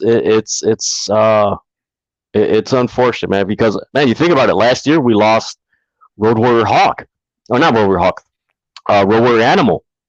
Back in, I think, September or something like that.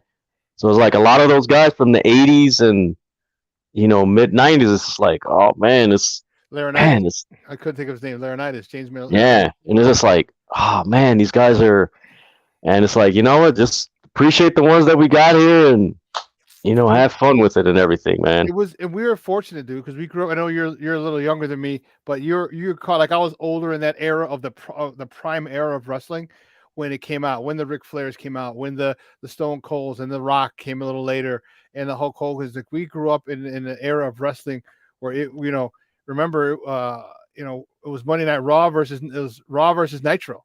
Like, oh yeah, dude, I was. Well, too bad there wasn't DVR back then, because people would have DVR'd them at that point. Man, so when that Monday Night War started, I was 14. It was my 8th grade year. So that time frame were my teenage years, from 14 to 18. So that's why I remember everything. And I remember clicking back and forth, and thankfully Nitro had another replay later that night. So it's like, I could. It's like, no, I want to watch it live.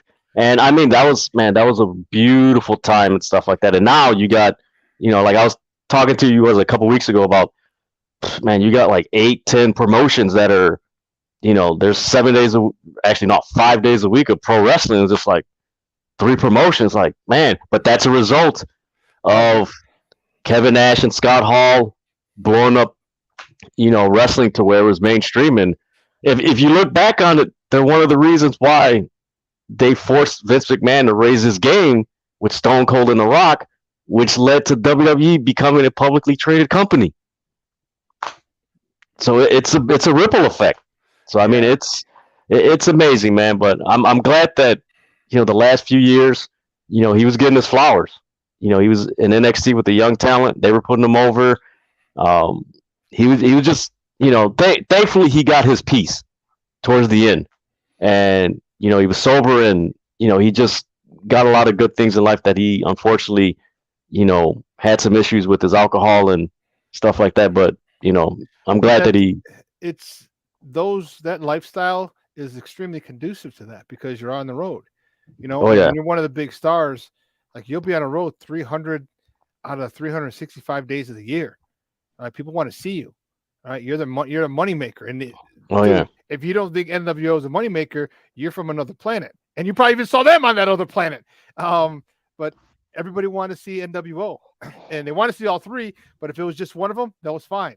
Everybody wanted to see NWO, and when you're in hotels, and hey, let's get a drink after, let's do this after this, or after having a great match or a great card that night.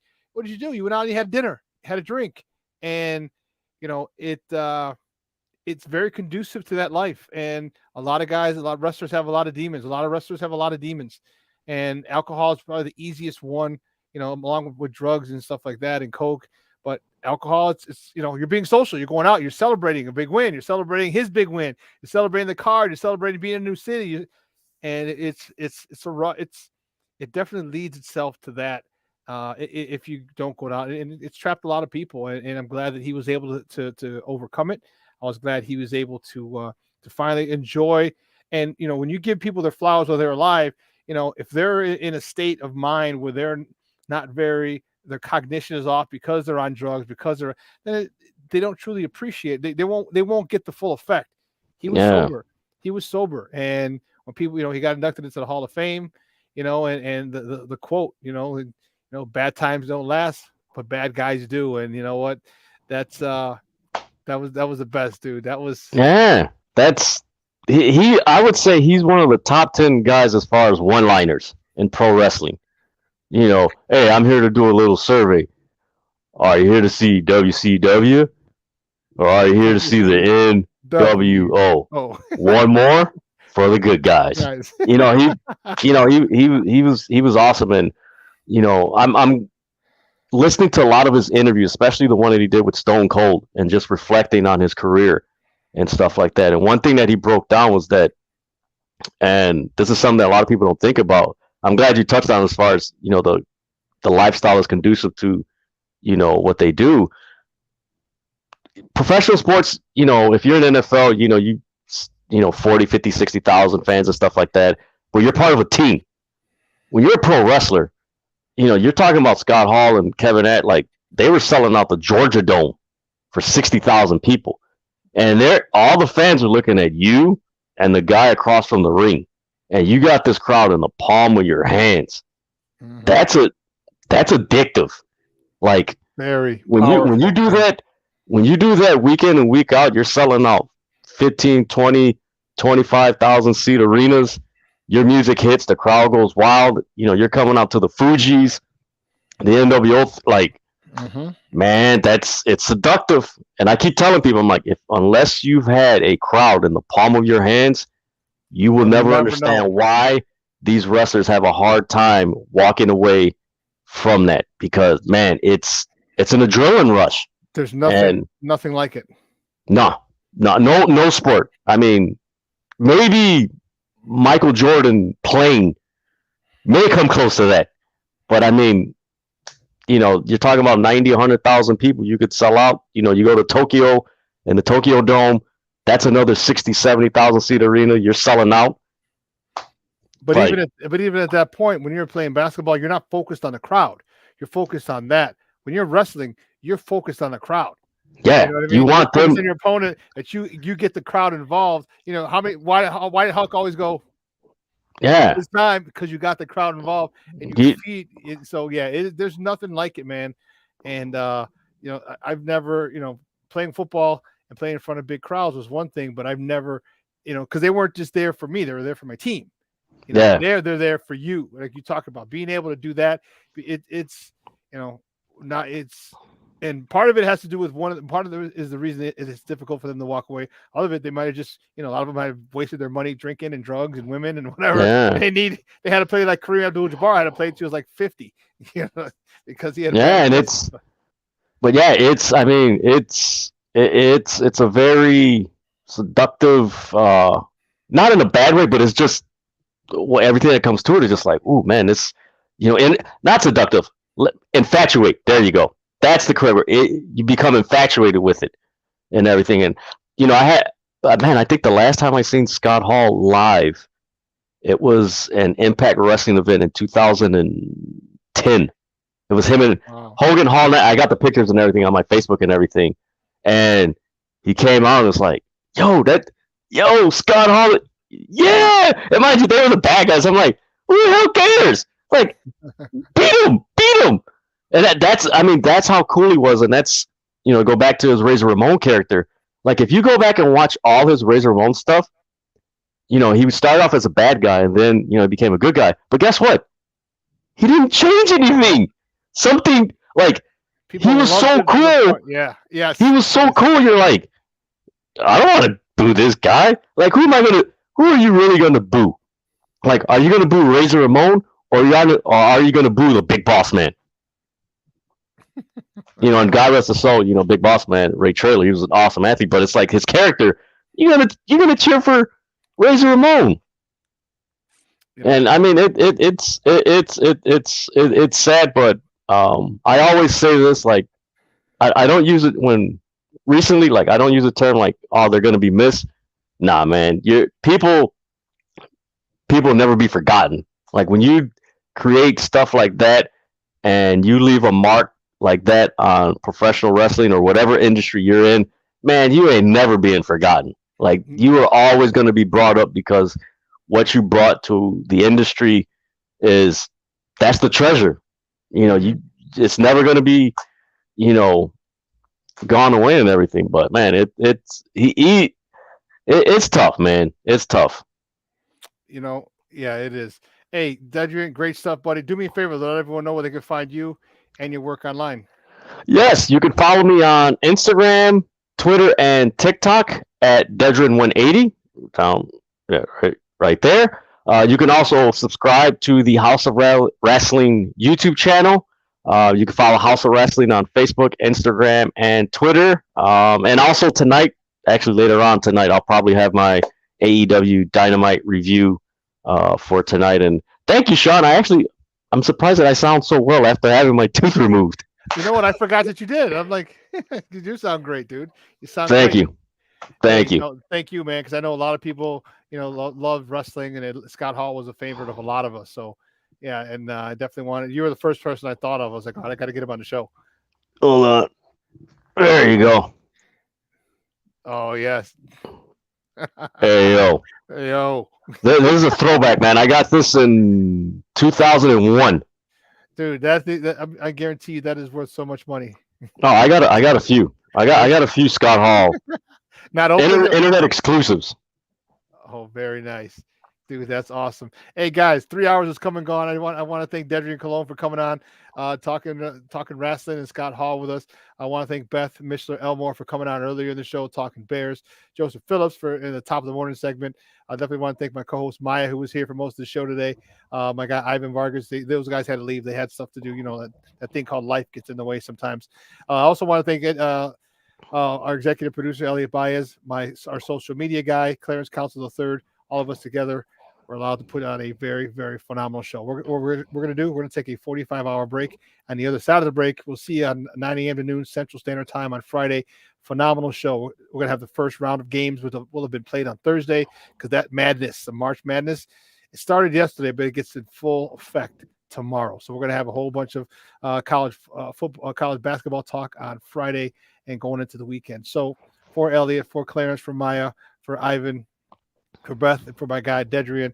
Guys, I'm your boy, the Superback, Shawn Sierra. Do me a big favor. Make sure you follow Sports Zone Chicago on all social media platforms, on Facebook, on Instagram, and on YouTube. We are at Sports Zone Chicago. On Twitter, we are at Sports Zone Shy. All right, guys, 2 more words for you. We out.